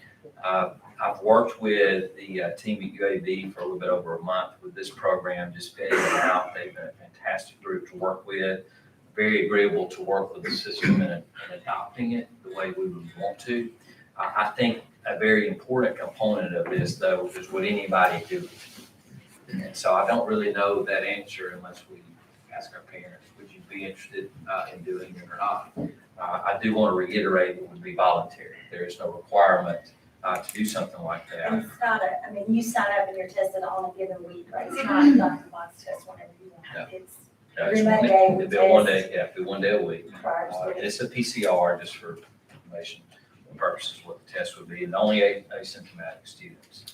So something I'd like to do, and one of the reasons I held off on the weekly update was to make, not the survey necessarily available, but just wanted to have a conversation with you first, that's something I think would be worthwhile to offer to see what kind of response we get. Does UAB require a minimum number of participants in order to do services? And they're funded through a grant from CDC to provide this. It's a lot of stimulus dollars, I think, that allow for them to do this. So there are some systems that are already signed up and are ready to go. There are some systems that are looking at it across the state, but Are there any nevertheless, systems actually testing? Right? I don't think any have actually started, but there are two large systems in the state I know that are ready to go. So, yeah. The other thing I would like to just make mention of, in just in terms of gathering interest, would be for a vaccine clinic. And once again, this would be a voluntary one. You know, for years, we have conducted flu vaccine clinics. We have them again this year. With this particular case, right now, of course, vaccines are not available if you're below age 12. But I would like to assess interest with parents of participation if they would want their child to do vaccine. When it becomes available for 5 to 11, when it is available now for children that are 12 and older, to see what interest there might be. Since we do partner and work with flu clinics, we're used to being able to do this. And we could provide it assuming we could get the vaccine. That was a little more difficult when we did a staff clinic. But I'd like to just assess interest and see if that might be something that we could offer. So you're gonna assess 5 to 12 for when it becomes available, Yeah. and then anyone 12. Yeah, 12, that's right. Yeah. My intuition would be obviously 12 and 18, not likely, because most of our, I'm assuming that's anecdotal, but 5 to 11, perhaps there would be interest or not. So, Obviously, as you mentioned, with the voluntary testing, and all the parental consents and Yes. protocols in place. yes, Mr. Boone's been looking at that, working with his diagnosis, making sure on our side, all of that looks good. I don't know if you're ready to comment yet, Mr. Boone, on it, but that's an area we're making sure would be protected and we don't have any issues related to different birth. I'm fine with it. And it's UAB or the third-party contractor's manpower, it's not our. That's right. Yeah, our nurses are not involved in any way. So. Any other thoughts on those? Okay, we will continue to watch what we're doing each week, and I'll continue to make updates as it's needed, but certainly it is an optimistic picture at this point for our schools. And I just want to give you that update. Other questions? All right, thank you. All right, thank you. All right, this brings us to the public comment portion of our meeting. Any individual desiring to speak shall stand and give his or her name and group name, if any, that he or she represents. The presentation should be as brief as possible and in no event shall exceed 5 minutes. Mrs. Weaver has volunteered to keep time today, so we will stick to the 5-minute rule. Speakers may make statements about their particular concern with the school operations and programs. In public session, however, the board will not hear personal complaints against particular school personnel or against any person connected with the school system. Other means are provided whereby the board may consider and dispose of legitimate complaints involving individuals and employees within the school system. Board president does, at his discretion, have the power to cease comments and end the meeting. So I know we've all seen YouTubes and everything else. Again, we are blessed in Vestavia with great people here. So I know everybody will conduct themselves in an according manner. We want people to be heard and to have the opportunity, and this is it. So with that, and we're just going in the order in which we received people asking to speak. So this is in no particular order. The first one will be Leanne Christian. Leanne, are you here? Okay. Next, Katie Roachstuff. And Katie, just remember, give us your name and your address so we can hear it, okay?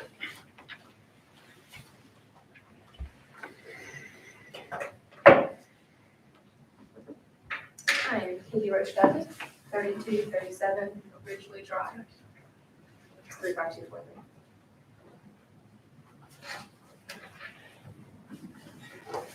So here we are, 6 weeks later.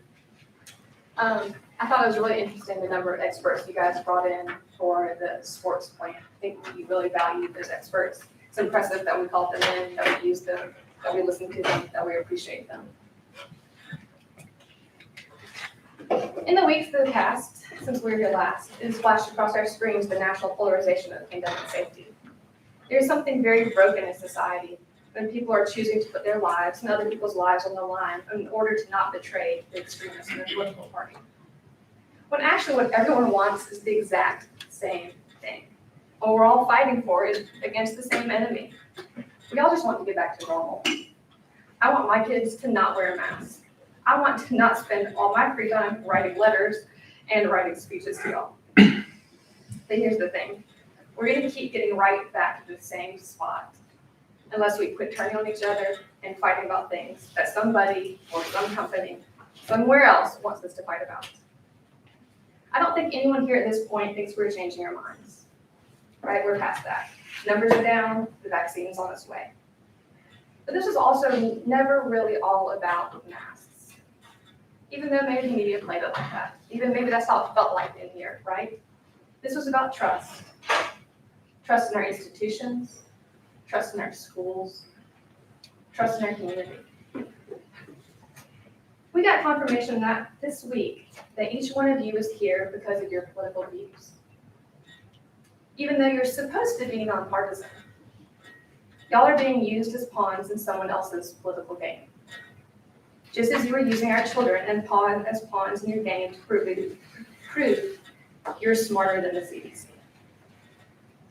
I'm sure the folks who are using you will change the rules and change the finish line, just as you keep deceptively changing the game on our children. It doesn't matter if you're Democrat or Republican or something in between. I think probably most of us are something in between.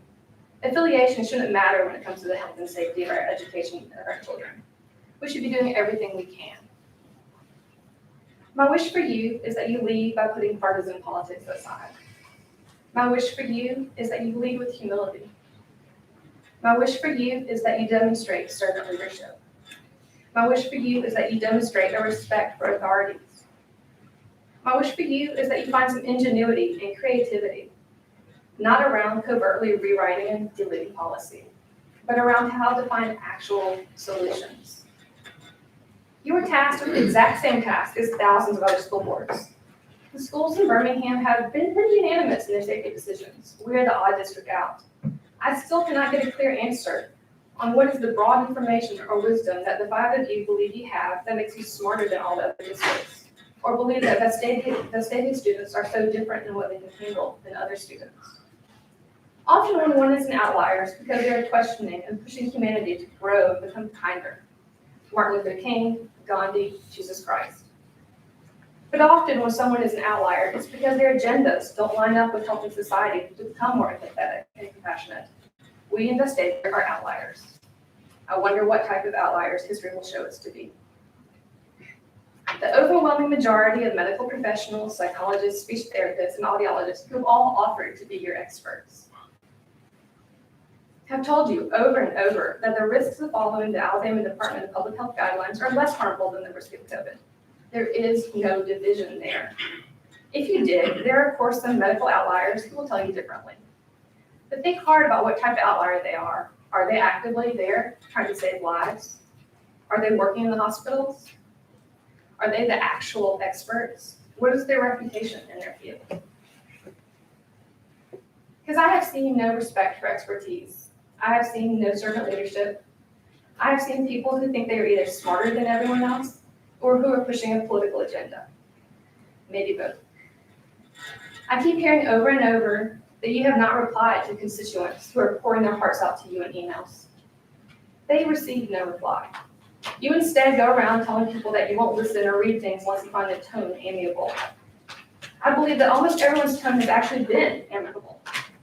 But saying someone sounds angry and using that as a reason not to listen to them is a classic gaslighting technique. But let's say some people were frustrated with you. If you believe your child's life and your family's life on the line. Okay, thank you, Katie. Your time is up.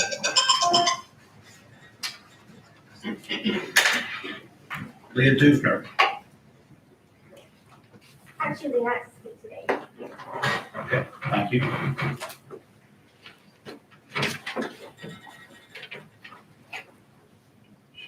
Doctor, I'm gonna mess this up. Mukhtar? Yes, sir. That's me.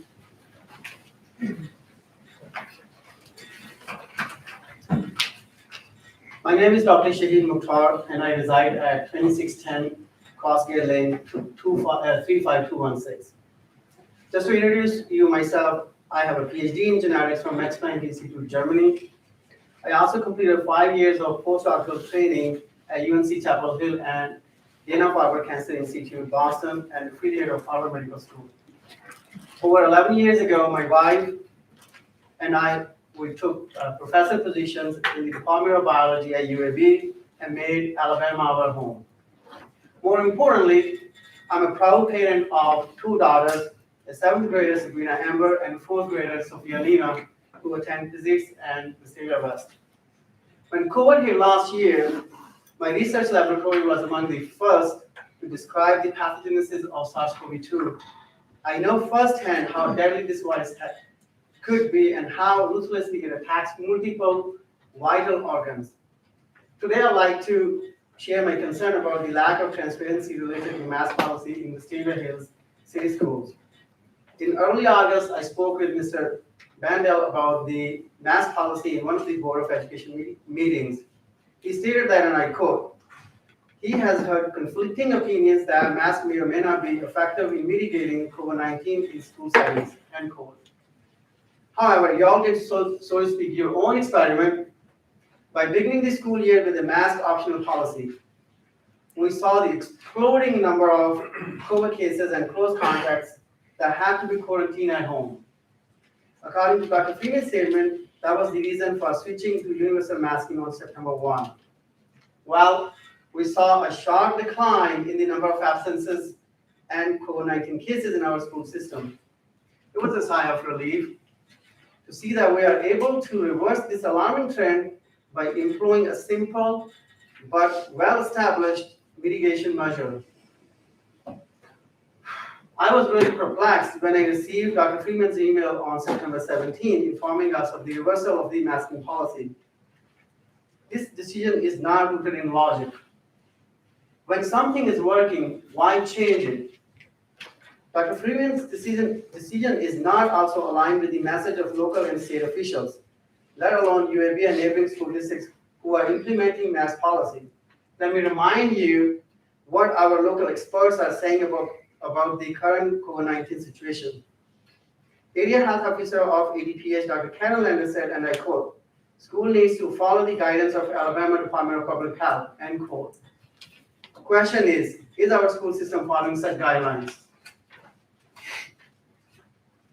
Health Officer of Jefferson County, Dr. Mark Wilson said, and I quote, I'm aware that some school districts are making their own decisions based on some matrix, but it's too early to loosen up the mitigation efforts, end quote. So my question is, what are those matrices? Would the board like to share such matrix with the Vestavia community? The State Health Officer, Dr. Scott Harris, acknowledges that Alabama currently leads the nation for its high COVID-19 death rate. He went on saying that, and I quote, the people who don't want to wear masks in schools are ignoring the science. Now, they may have their own partisan reasons, but the science is real clear on this. Our recommendations have not changed, end quote. So my question from you is, what has changed now in Vestavia Hills? Are the board members and Dr. Freeman following any science? Dr. Freeman also said in the recent statement, and I quote, "We have evaluated this data to determine adjustments to our plan," end quote. Who are we in this statement? Is he referring to the board members? This board clearly has a wide spectrum of expertise, but what is missing is expertise in medicine and public health. It means that you must be seeking help from health professionals to make sure that decisions you are making are in the best interest of our kids who are your responsibility. Please share with us who are your medical advisors. For the sake of transparency, what benchmarks have you established to guide your decisions about mask policy? Is it a specific number of positive cases per week? Is it a certain percent of absences? Do these benchmarks and metrics align with the advice of our local public health officials? We as parents have the right to know how the safety of our kids is determined at the place where they spend the majority of their days. Thank you for your time. Thank you, Doctor. Joanna Cosby.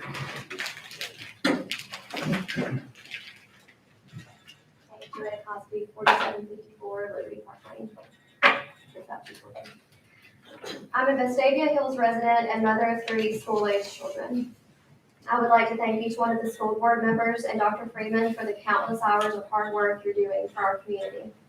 My family thanks you for being on the defense for our children. Some have incorrectly stated that student COVID numbers decreased due to the last couple of weeks of masking, but the numbers were trending down before the mask mandate began. The most absences in a single day for COVID positives this school year was 102 on Thursday, August 26th. By August 30th, prior to the face mask requirement, that number had decreased to 92. The numbers were already going down prior to the mandate. I have no doubt that protective PPE worn by professionals is effective, but this does not translate to first graders in cloth masks. I'd like to preface the following by saying that I'm not trying to convince anyone to believe the way that I believe. I'm simply telling you where I stand so that we can better understand one another. I have wonderful friends whom I love and respect dearly on both sides of this coin. No offense given, and I hope none is taken. The term fear not is stated in the Bible 365 times.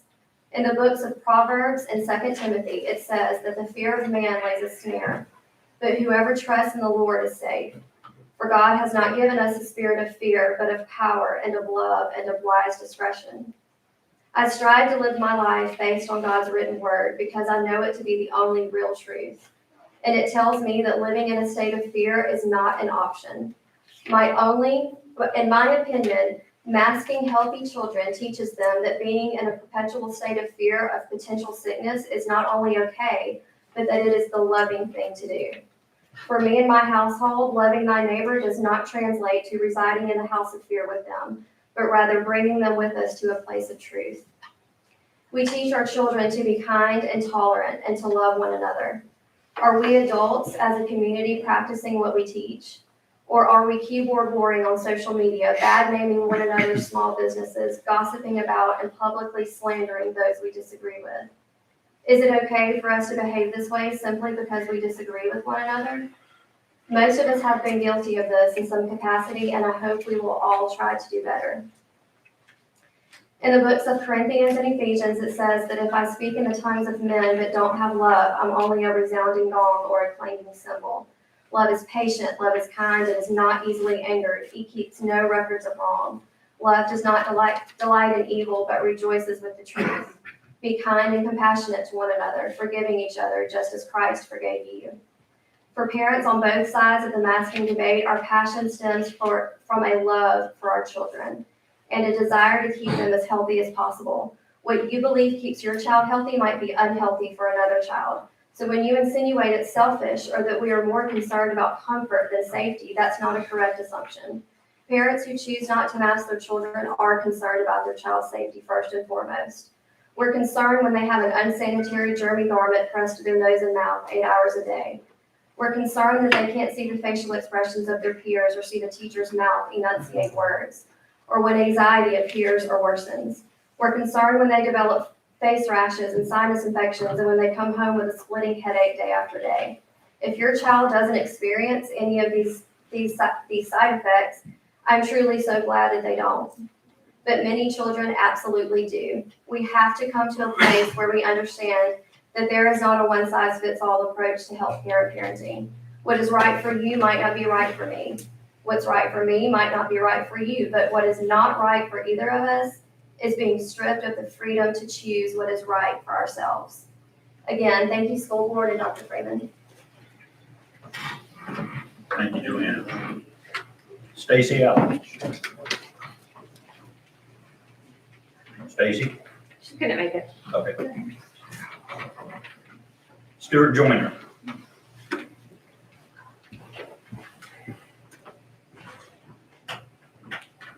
Stuart Joyner, 3247 Valley Park Drive, 35243.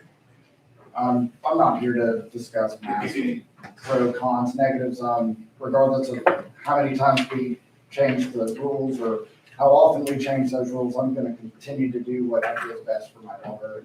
I know other parents will continue to do that too. What I urge this board to do is to have transparency and accountability.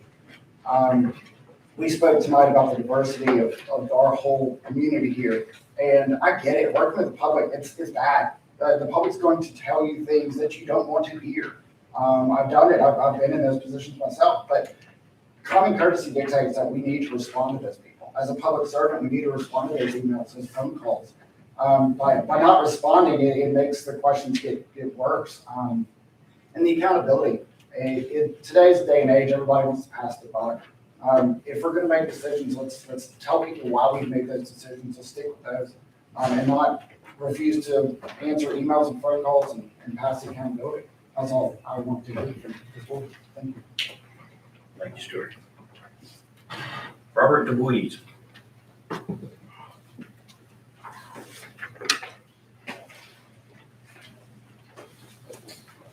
Robert DeWeese, 3467 Mossbrook Line.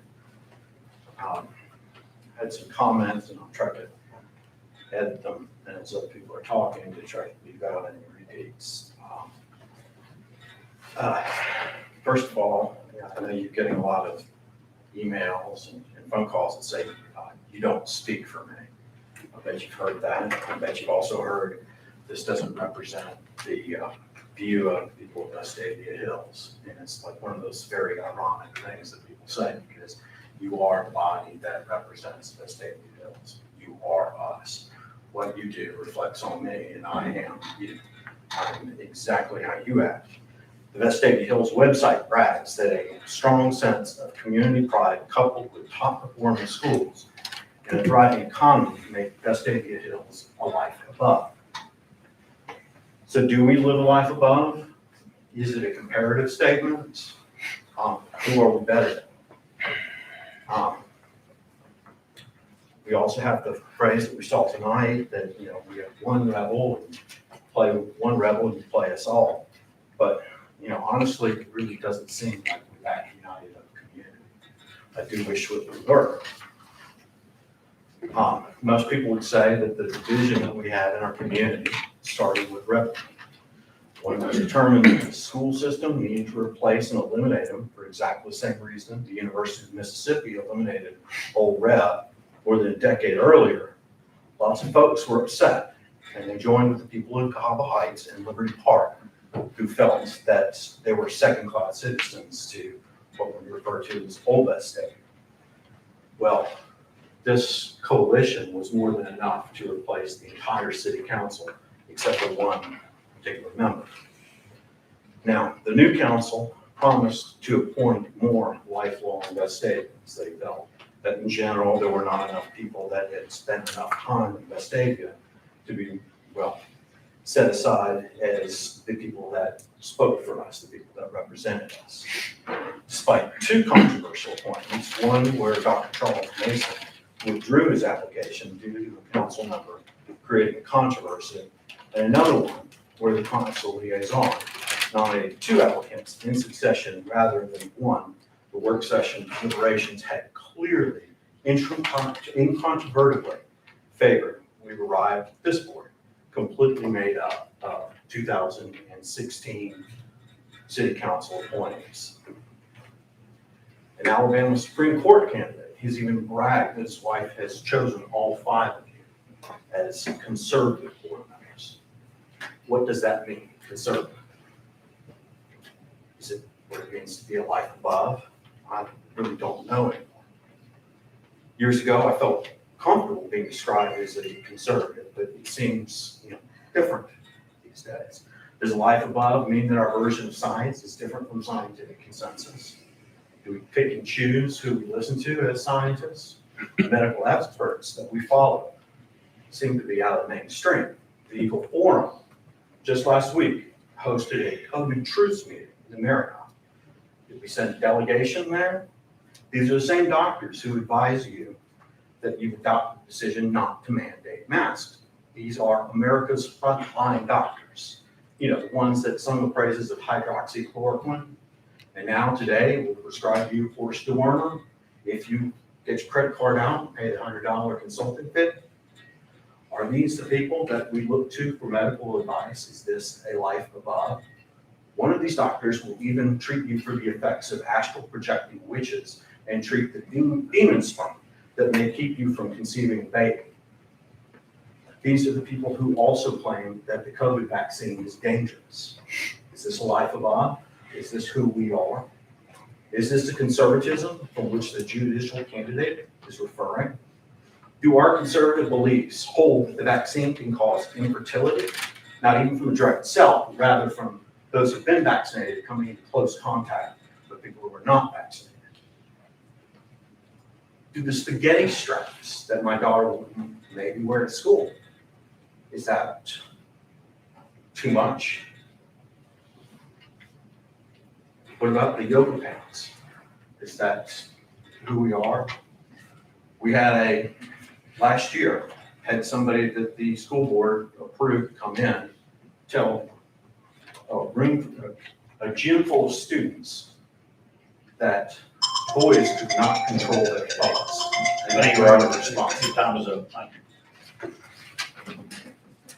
Daniel Poe.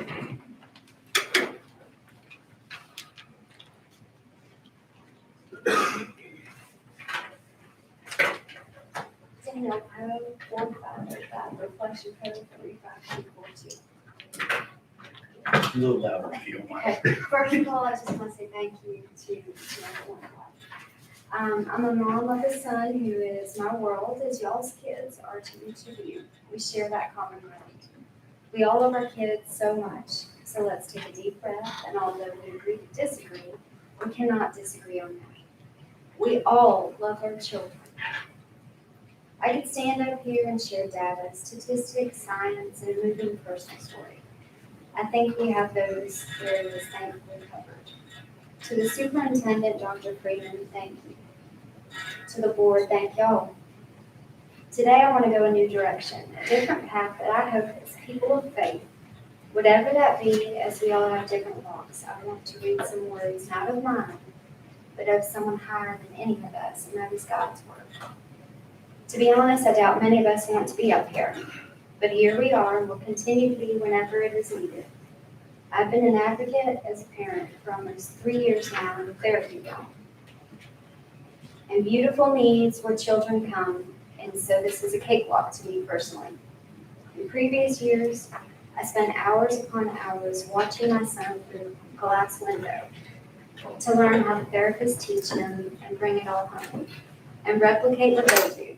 These services are very costly, all worth every single penny. Saved and spent. It is the brightest light that you could ever imagine or hope to see. That's a fact. I see him soften hearts daily and bring smiles to people's faces. It is who he is. It's a gift from God and him, and humble to be his mother. I could battle for hours and hours, days upon days, even years for my son. Wouldn't we all? Of course we would. I put my trust in God, and there is truth in the armor of God. I want to talk about how Jesus loves the little children and freedom today. You guys have a choice to mask, and all we simply are asking is to have a choice as well. I have been sad to see how grown adults on both sides can behave during this time, seeing hatred, fighting, yelling, and anything but Christian behavior. Are we not all children of God? Do we feel He is happy with all the gossip and full-blown hate? Love thy neighbor. Doesn't mean that we agree on all things. But there was a time that we could act civil and just disagree. No big deal. Is this country becoming divided? Yes. Can we turn it around? Yes. How? We need to start listening to one another instead of this hate of a difference of opinion. We need to stop. This is not who any of you are or we are. We are our children so much more. They look to us, their parents, more than anyone. Do you like the reflection looking back at you? We are all imperfect and can grow daily. We can do better and should starting now. Starting now, we should make a choice to be kind. Starting now, to respect differences of opinion. Starting now, to trust this great superintendent and great board up here. Do we know how fortunate we all are to be in this school system? We are very thankful and happy.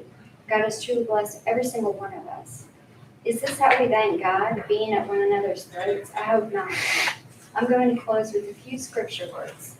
Do not be afraid. Do not be silent. Keep on speaking, Acts 18:9. Refuse to let the world corrupt you, James 1:27. Don't be afraid, just believe, Mark 5:36. Judge not, that you be not judged, Matthew 7:1. Be therefore followers of God as dear children, Ephesians 5:1. I pray for everyone in here to remain safe from any virus, to remain unafraid and comforted, to remain peaceful and kind, and to walk out of here feeling lighter, not heavier. Just believe. He made the storm be still. Psalm 107:29. Thank you. Thank you. Subu?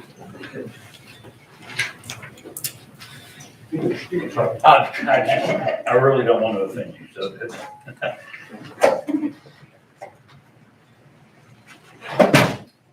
Subu Ananthan, 2741 NST Lane, 35216. So Dr. Freeman, members of the board, thank you for the opportunity to speak today.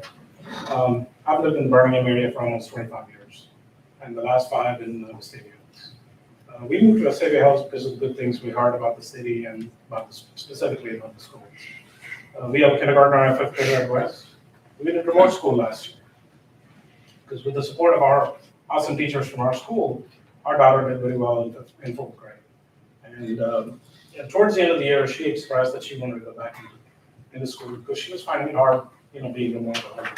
She did great for most of the year. So, we hung on, made it to summer. And, we looked at this year that she wanted to go back into school. We had a kindergartner that, it's harder for them. And she needed to be in person. And the remote option was not comparable at all, where we had the Vestavia school teacher last year. So as we got closer to school opening at the end of summer, we were very concerned about the increase in cases.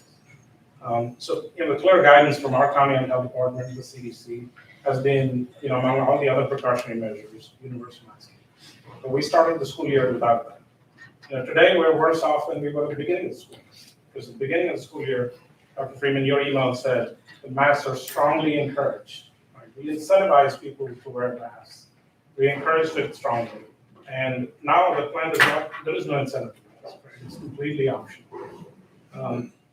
What we need is a layered strategy. Dr. Landers from ADPH on a press conference on Friday said, the reality of it is, in order to reduce transmissions in schools, there needs to be universal masking, following the 3 feet or more distance between children in the schools, in order to reduce the number of contacts that need to be identified, obviously respiratory hygiene, ongoing environmental cleaning, and then exposure notification. Our school kids that are in elementary school do not have the protections that older kids and adults have. We have the vaccine. We have, we have the privilege of having that vaccine about. Our little kids do not. To keep them safe, we need to implement all these above strategies. I know we're doing a lot of this, but we've chosen to kind of drop one of those, right? And this is not based on recommendation. This is not based on guidelines from public health. We've just made this decision based on numbers. So what we need, and Dr. Freeman, thank you so much for bringing up the testing within schools, because that's one of the additional strategies that we can use. UAB has obviously made this available and we can take advantage of this.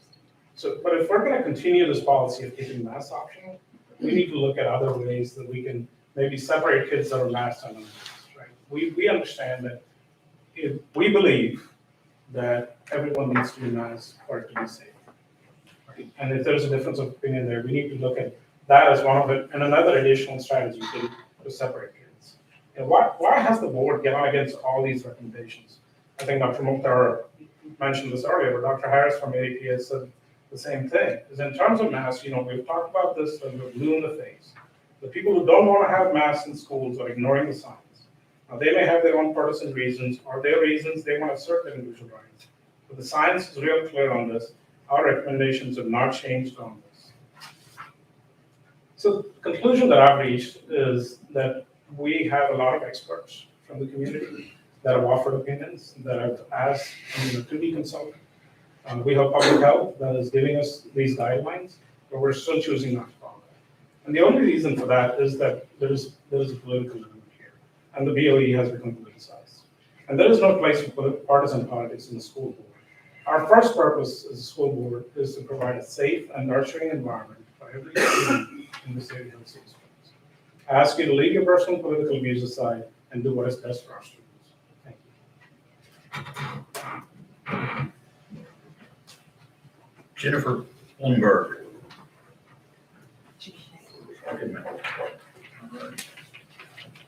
Kira McNichols.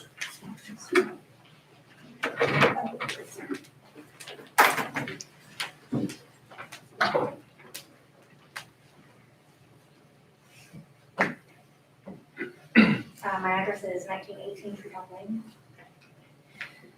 My name is Kira McNichols. I'm a parent of a fourth grader as well as a registered nurse specializing in end-of-life care. I help people through their last moments, and I do it in this community. I have seen firsthand how COVID is affecting Vestavia and its residents in the most final way.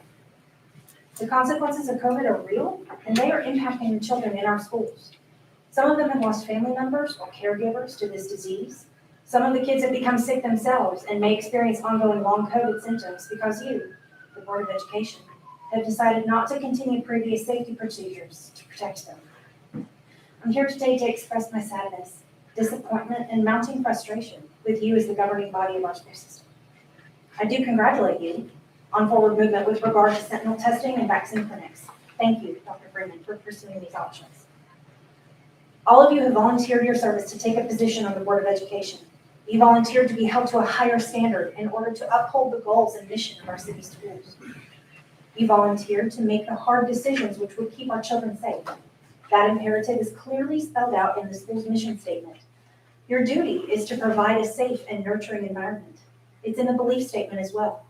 Each person deserves to be safe. Health and wellness are vital to quality of life.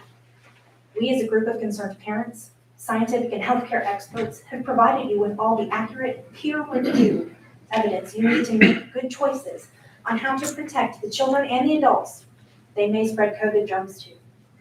You also have clear guidance from the Alabama Department of Public Health and Jefferson County health officials, yet you have consistently failed to live up to the rigors of your position and failed to follow guidance meant to maintain a safe, healthy environment for our kids.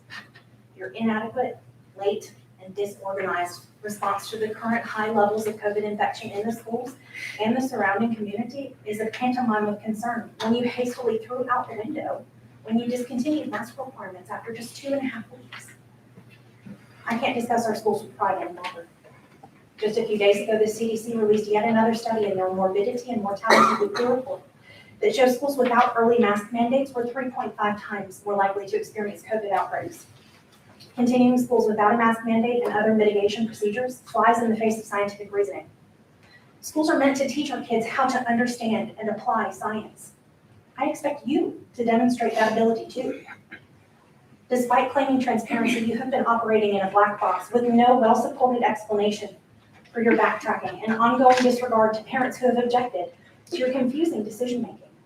I personally have emailed each one of you multiple times with questions and concerns since July. I have not received a single reply. The board has made it known that people sending messages aren't being nice enough to please you. Again, I remind you that you volunteered to make the hard decisions and to make yourselves answerable to the public with the consequences. While I have been careful to maintain my professional conduct in my unanswered communications, anger, frustration, and disappointment are valid and understandable responses to your silence and the lack of safety in schools. Tone policing is an unworthy deflection that buries the heart of this conflict. You have an obligation to conduct yourselves in a neutral and apolitical manner that prioritizes the safety and learning experience of our children. I and many others are here to let you know that we expect to see you fulfill this obligation. Schools are the living heart of a community. We all want them to be a place where kids can learn to be compassionate and generous to their peers and neighbors. Taking precautions like masking, social distancing, and contact tracing are small gestures of caring that have a big impact in teaching our kids to help each other and to keep people safe far outside the schools. You say the right words with your goals and vision statement. Last week, the high school even helped sponsor a Love Your Neighbor event. Loving our neighbors in a pandemic means thinking about their well-being and going just a little bit out of your way to help them. I'm asking you to put words into action and to prove that you care about our children and the greater Vestavia community. You are the captain steering this ship, and only you can provide the leadership our schools need. I prefer my child learn about integrity from you and your actions, rather than about the misuse of authority. Monica Carroll.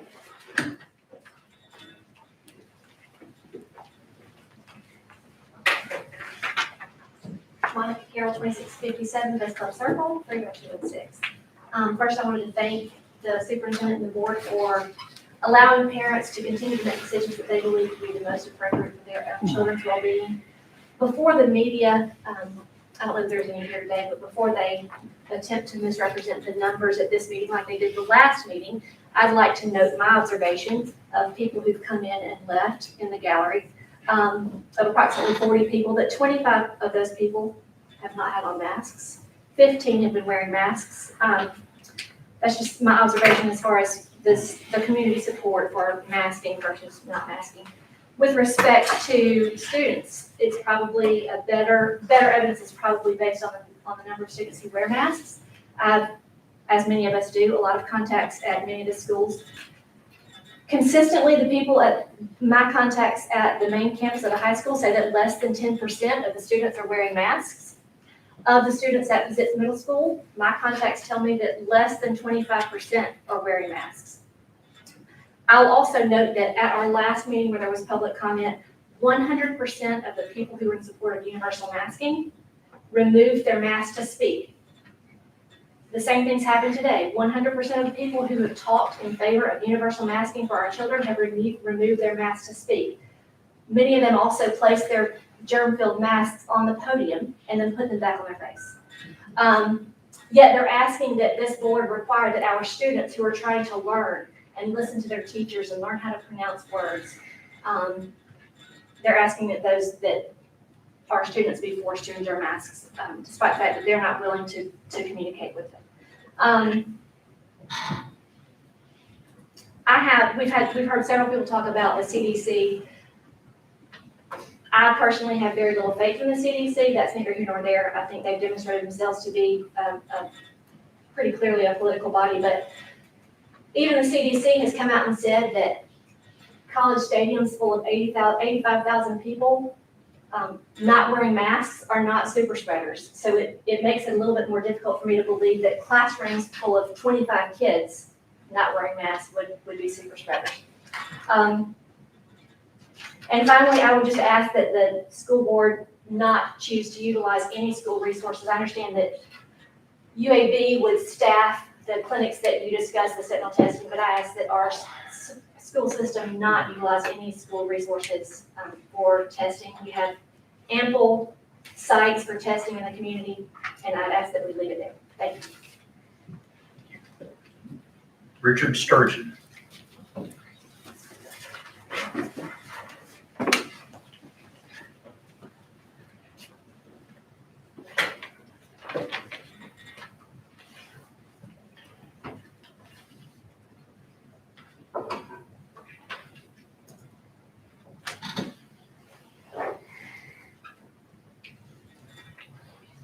My name is Richard Sturgeon. I live at 3613 Downey Drive.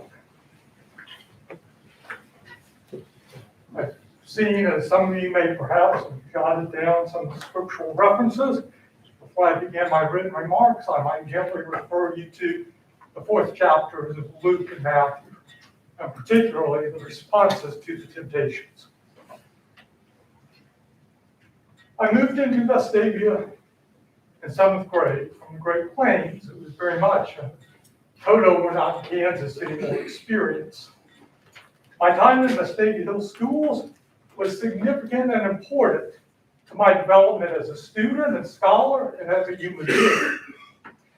I was taught to examine evidence, think critically, to develop expertise, or at least to get started on a path that I could develop expertise in a range of areas. I was taught to identify and respect expertise in areas where I did not possess it personally. Additionally, teachers, librarians, counselors, staff, and many of my classmates endeavored to make me a better human being, to get me to show concern, consideration, and compassion for others. I'm sure there were times when some of my teachers wondered if those lessons would take. A number of my dear friends were particularly significant in developing my faith and how it manifested itself in my treatment and regard to others. I find myself here reluctantly today. While I appreciate the chance to speak to the board, I do not seek, nor do I desire, public attention and possible vitriol that may result from doing so. I also wonder if I'm engaged in an act of futility, asking you to change course on masks and mitigation measures in Vestavia schools. After all, in the past week, as Alabama leads the states in COVID death rates, we heard Dr. Harris and officials from the Alabama Department of Public Health say with exasperation that they've talked till they're blue in the face to recalcitrant school boards to follow the public health guidelines and recommendations. Yet you have refused. You have heard from UAB doctors in our own communities who are literally world-leading experts in infectious disease and public health, the very kind of people with the very kind of expertise that people tasked with the decisions before you should be seeking advice from. And they have begged you to follow the recommendations on mitigation measures and masking. Yet you've refused. What can I possibly say to convince you where they have not? Nevertheless, your decision should not go unchallenged. We've heard about people desiring individual choices, and stating they know what is best for them and their child, and the risks they are willing to bear. The problem, of course, is that risk is not borne by the individuals alone. It is imposed on the community as a whole. The social contract of a civil society requires more than the simple unfettered individualism. We should give thought to what we owe each other. As we look to regard liberty well, we should not forget about life. Your decision in regard to mitigation measures undermine public health and safety and concern for others. In addition, the burden they pose on public health, you send a message, intentionally or not, to Vestavia students that expertise doesn't matter. Why develop? Evidence can be disregarded. Why learn to think critically? Regard for others can be cast aside when it's inconvenient. So why develop character? Your current course of action has so sullied the things I treasure as lessons from my time as a student in Vestavia schools. Now, I no longer want this award I won 40 years ago. You tarnished it too much. You can have it back.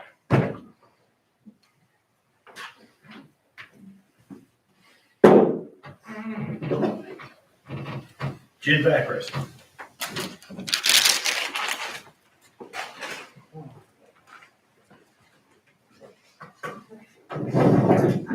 Jen Vacris, 3238 Hysteria, 3.2 and 6. to the board, I first like to say thank you. Thanks to the board members. Thank you to Dr. Freeman for doing the research, for reading all of our emails, and fielding all of our phone calls on both sides of the issue. And then making decisions that affect our children with common sense and good judgment. Our children are incredibly grateful for you and for the stand that you continue to take. I thank you for leaving the decision to mask or not mask our children in the hands of the parents. To those of you who are still demanding that our children go to school in a mask, you should be ashamed of yourselves. You should be ashamed of yourselves as adults and humans and Americans, telling parents of special needs children to quit their stomping because masks don't cause mental illness or speech delays. You have absolutely no idea what these children have been through. I have friends who have children who have speech delays and masking makes it worse. I have a friend whose child was taken by ambulance to the ER for severe cutting and suicidal thoughts, and she couldn't even be with her child. And I have a friend whose child can't wear a mask because of a rare genetic disorder, and he cries and screams as they try to keep it on him, and he won't wear it, which means they can't go to do things that other families can. And how do you explain that to a child who can't speak? How do you explain that to a child that can't speak, that he has to do this so he can go somewhere with his family? You should be ashamed of yourselves for lining up doctors who don't even live in Vestavia Hills to come and bully our board and our members and our superintendent and try to shame them, and for threatening to pull funding to the PTO and not support it. Because you think that's how you're going to stick it to them. You should be ashamed of yourselves for calling for the death of family pets because you're mad that the decision that was handed down was not what you wanted. And you should be ashamed of yourselves for standing in front of your peers while pulling down your mask so that you can be heard, while harping on demanding that our children wear masks all the time everywhere. That's the height of hypocrisy, and you cannot tell me that this is about health. When you stand up here and mock the very piece of cloth that you pretend to be so adamant about, you should be ashamed of yourselves for rewriting the superintendent's email to fit your own narrative. You should be ashamed of yourselves for gallivanting at football games and social events and extracurricular activities and restaurants and bars and gyms with no mask on, but demanding that our children wear a mask every day, all day, so that you can feel better about a virus you can't control. Your track record on compassion and empathy for friends and neighbors is not good, and you should be ashamed of yourselves. What you're demanding is perfection. You're demanding that we don't take masks off until we have 0 cases, or until the cases go down, or until, and that can't happen, you know it. You are not the God of the universe who flung planets into space and keeps them whirling with a breath from his almighty mouth, and you're pretending that you are. You have no control over this at all, and you don't. And you say that one death is too many, but we say, well, what else does that translate to? What else do we cancel to make sure that we have no deaths in anything? Driving, sugar, alcohol, video games, because people die in video games, and kids do what they see on video games. McDonald's. I mean, like the list can go on and on and on, but we won't go on and on. Because suffice it to say, with all of these things in a society of people, we take risks. Risks can cause illness, financial gain or loss, injury, and death. But we take those personal risks because without them, we would be confined to our homes for the rest of our lives. Again, I refer to the previous flu seasons and RSV season and ask, where were you? Where were you asking for masks and social distancing when the flu hit? In 17, 18, and 19, when the flu was much more prevalent in our schools than COVID has ever been. For crying out loud, RSV is worse than COVID in children. And if indeed masks work to slow the spread of anything, then why weren't our illustrious medical professionals shouting from the rooftops during cold and flu season and RSV season last year, the year before that, year before that, year before that? Why? If masks work so well, shouldn't all of us who don't wear masks be dead by now? I'm also going to refer to the fact that any study on mask effectiveness is going to show you pictures and study adults wearing properly fitting masks, not 19 first graders at school in the lunchroom and walking the halls. It's going to show perfectly fitted masks. Children don't wear perfectly fitted masks. My kid got the stomach bug a week ago. It was not fun. I didn't blast the Board of Education and Dr. Freeman from behind my phone or computer and demand that everyone sanitize their hands and desks and lunch and tables and all the door handles and call for bleach masks for everybody. Did I? I did not. Because I'm a rational thinking, sane person who knows that getting sick is part of living in a society with people. Sometimes you get sick. Did it suck? Sorry, can I say that? Did it suck? It did suck. Sorry. I rescind the comment. Was it awful? It was awful, yes. Am I going to bubble my child for the whole future? No, because that's not living in society with people. Because of ridiculous guidelines. Jen, that's your 5 minutes. Thank you. Thank you. Thank you, everybody, for your comments and for your attendance in today's meeting, and that adjourns the meeting today. Thank you.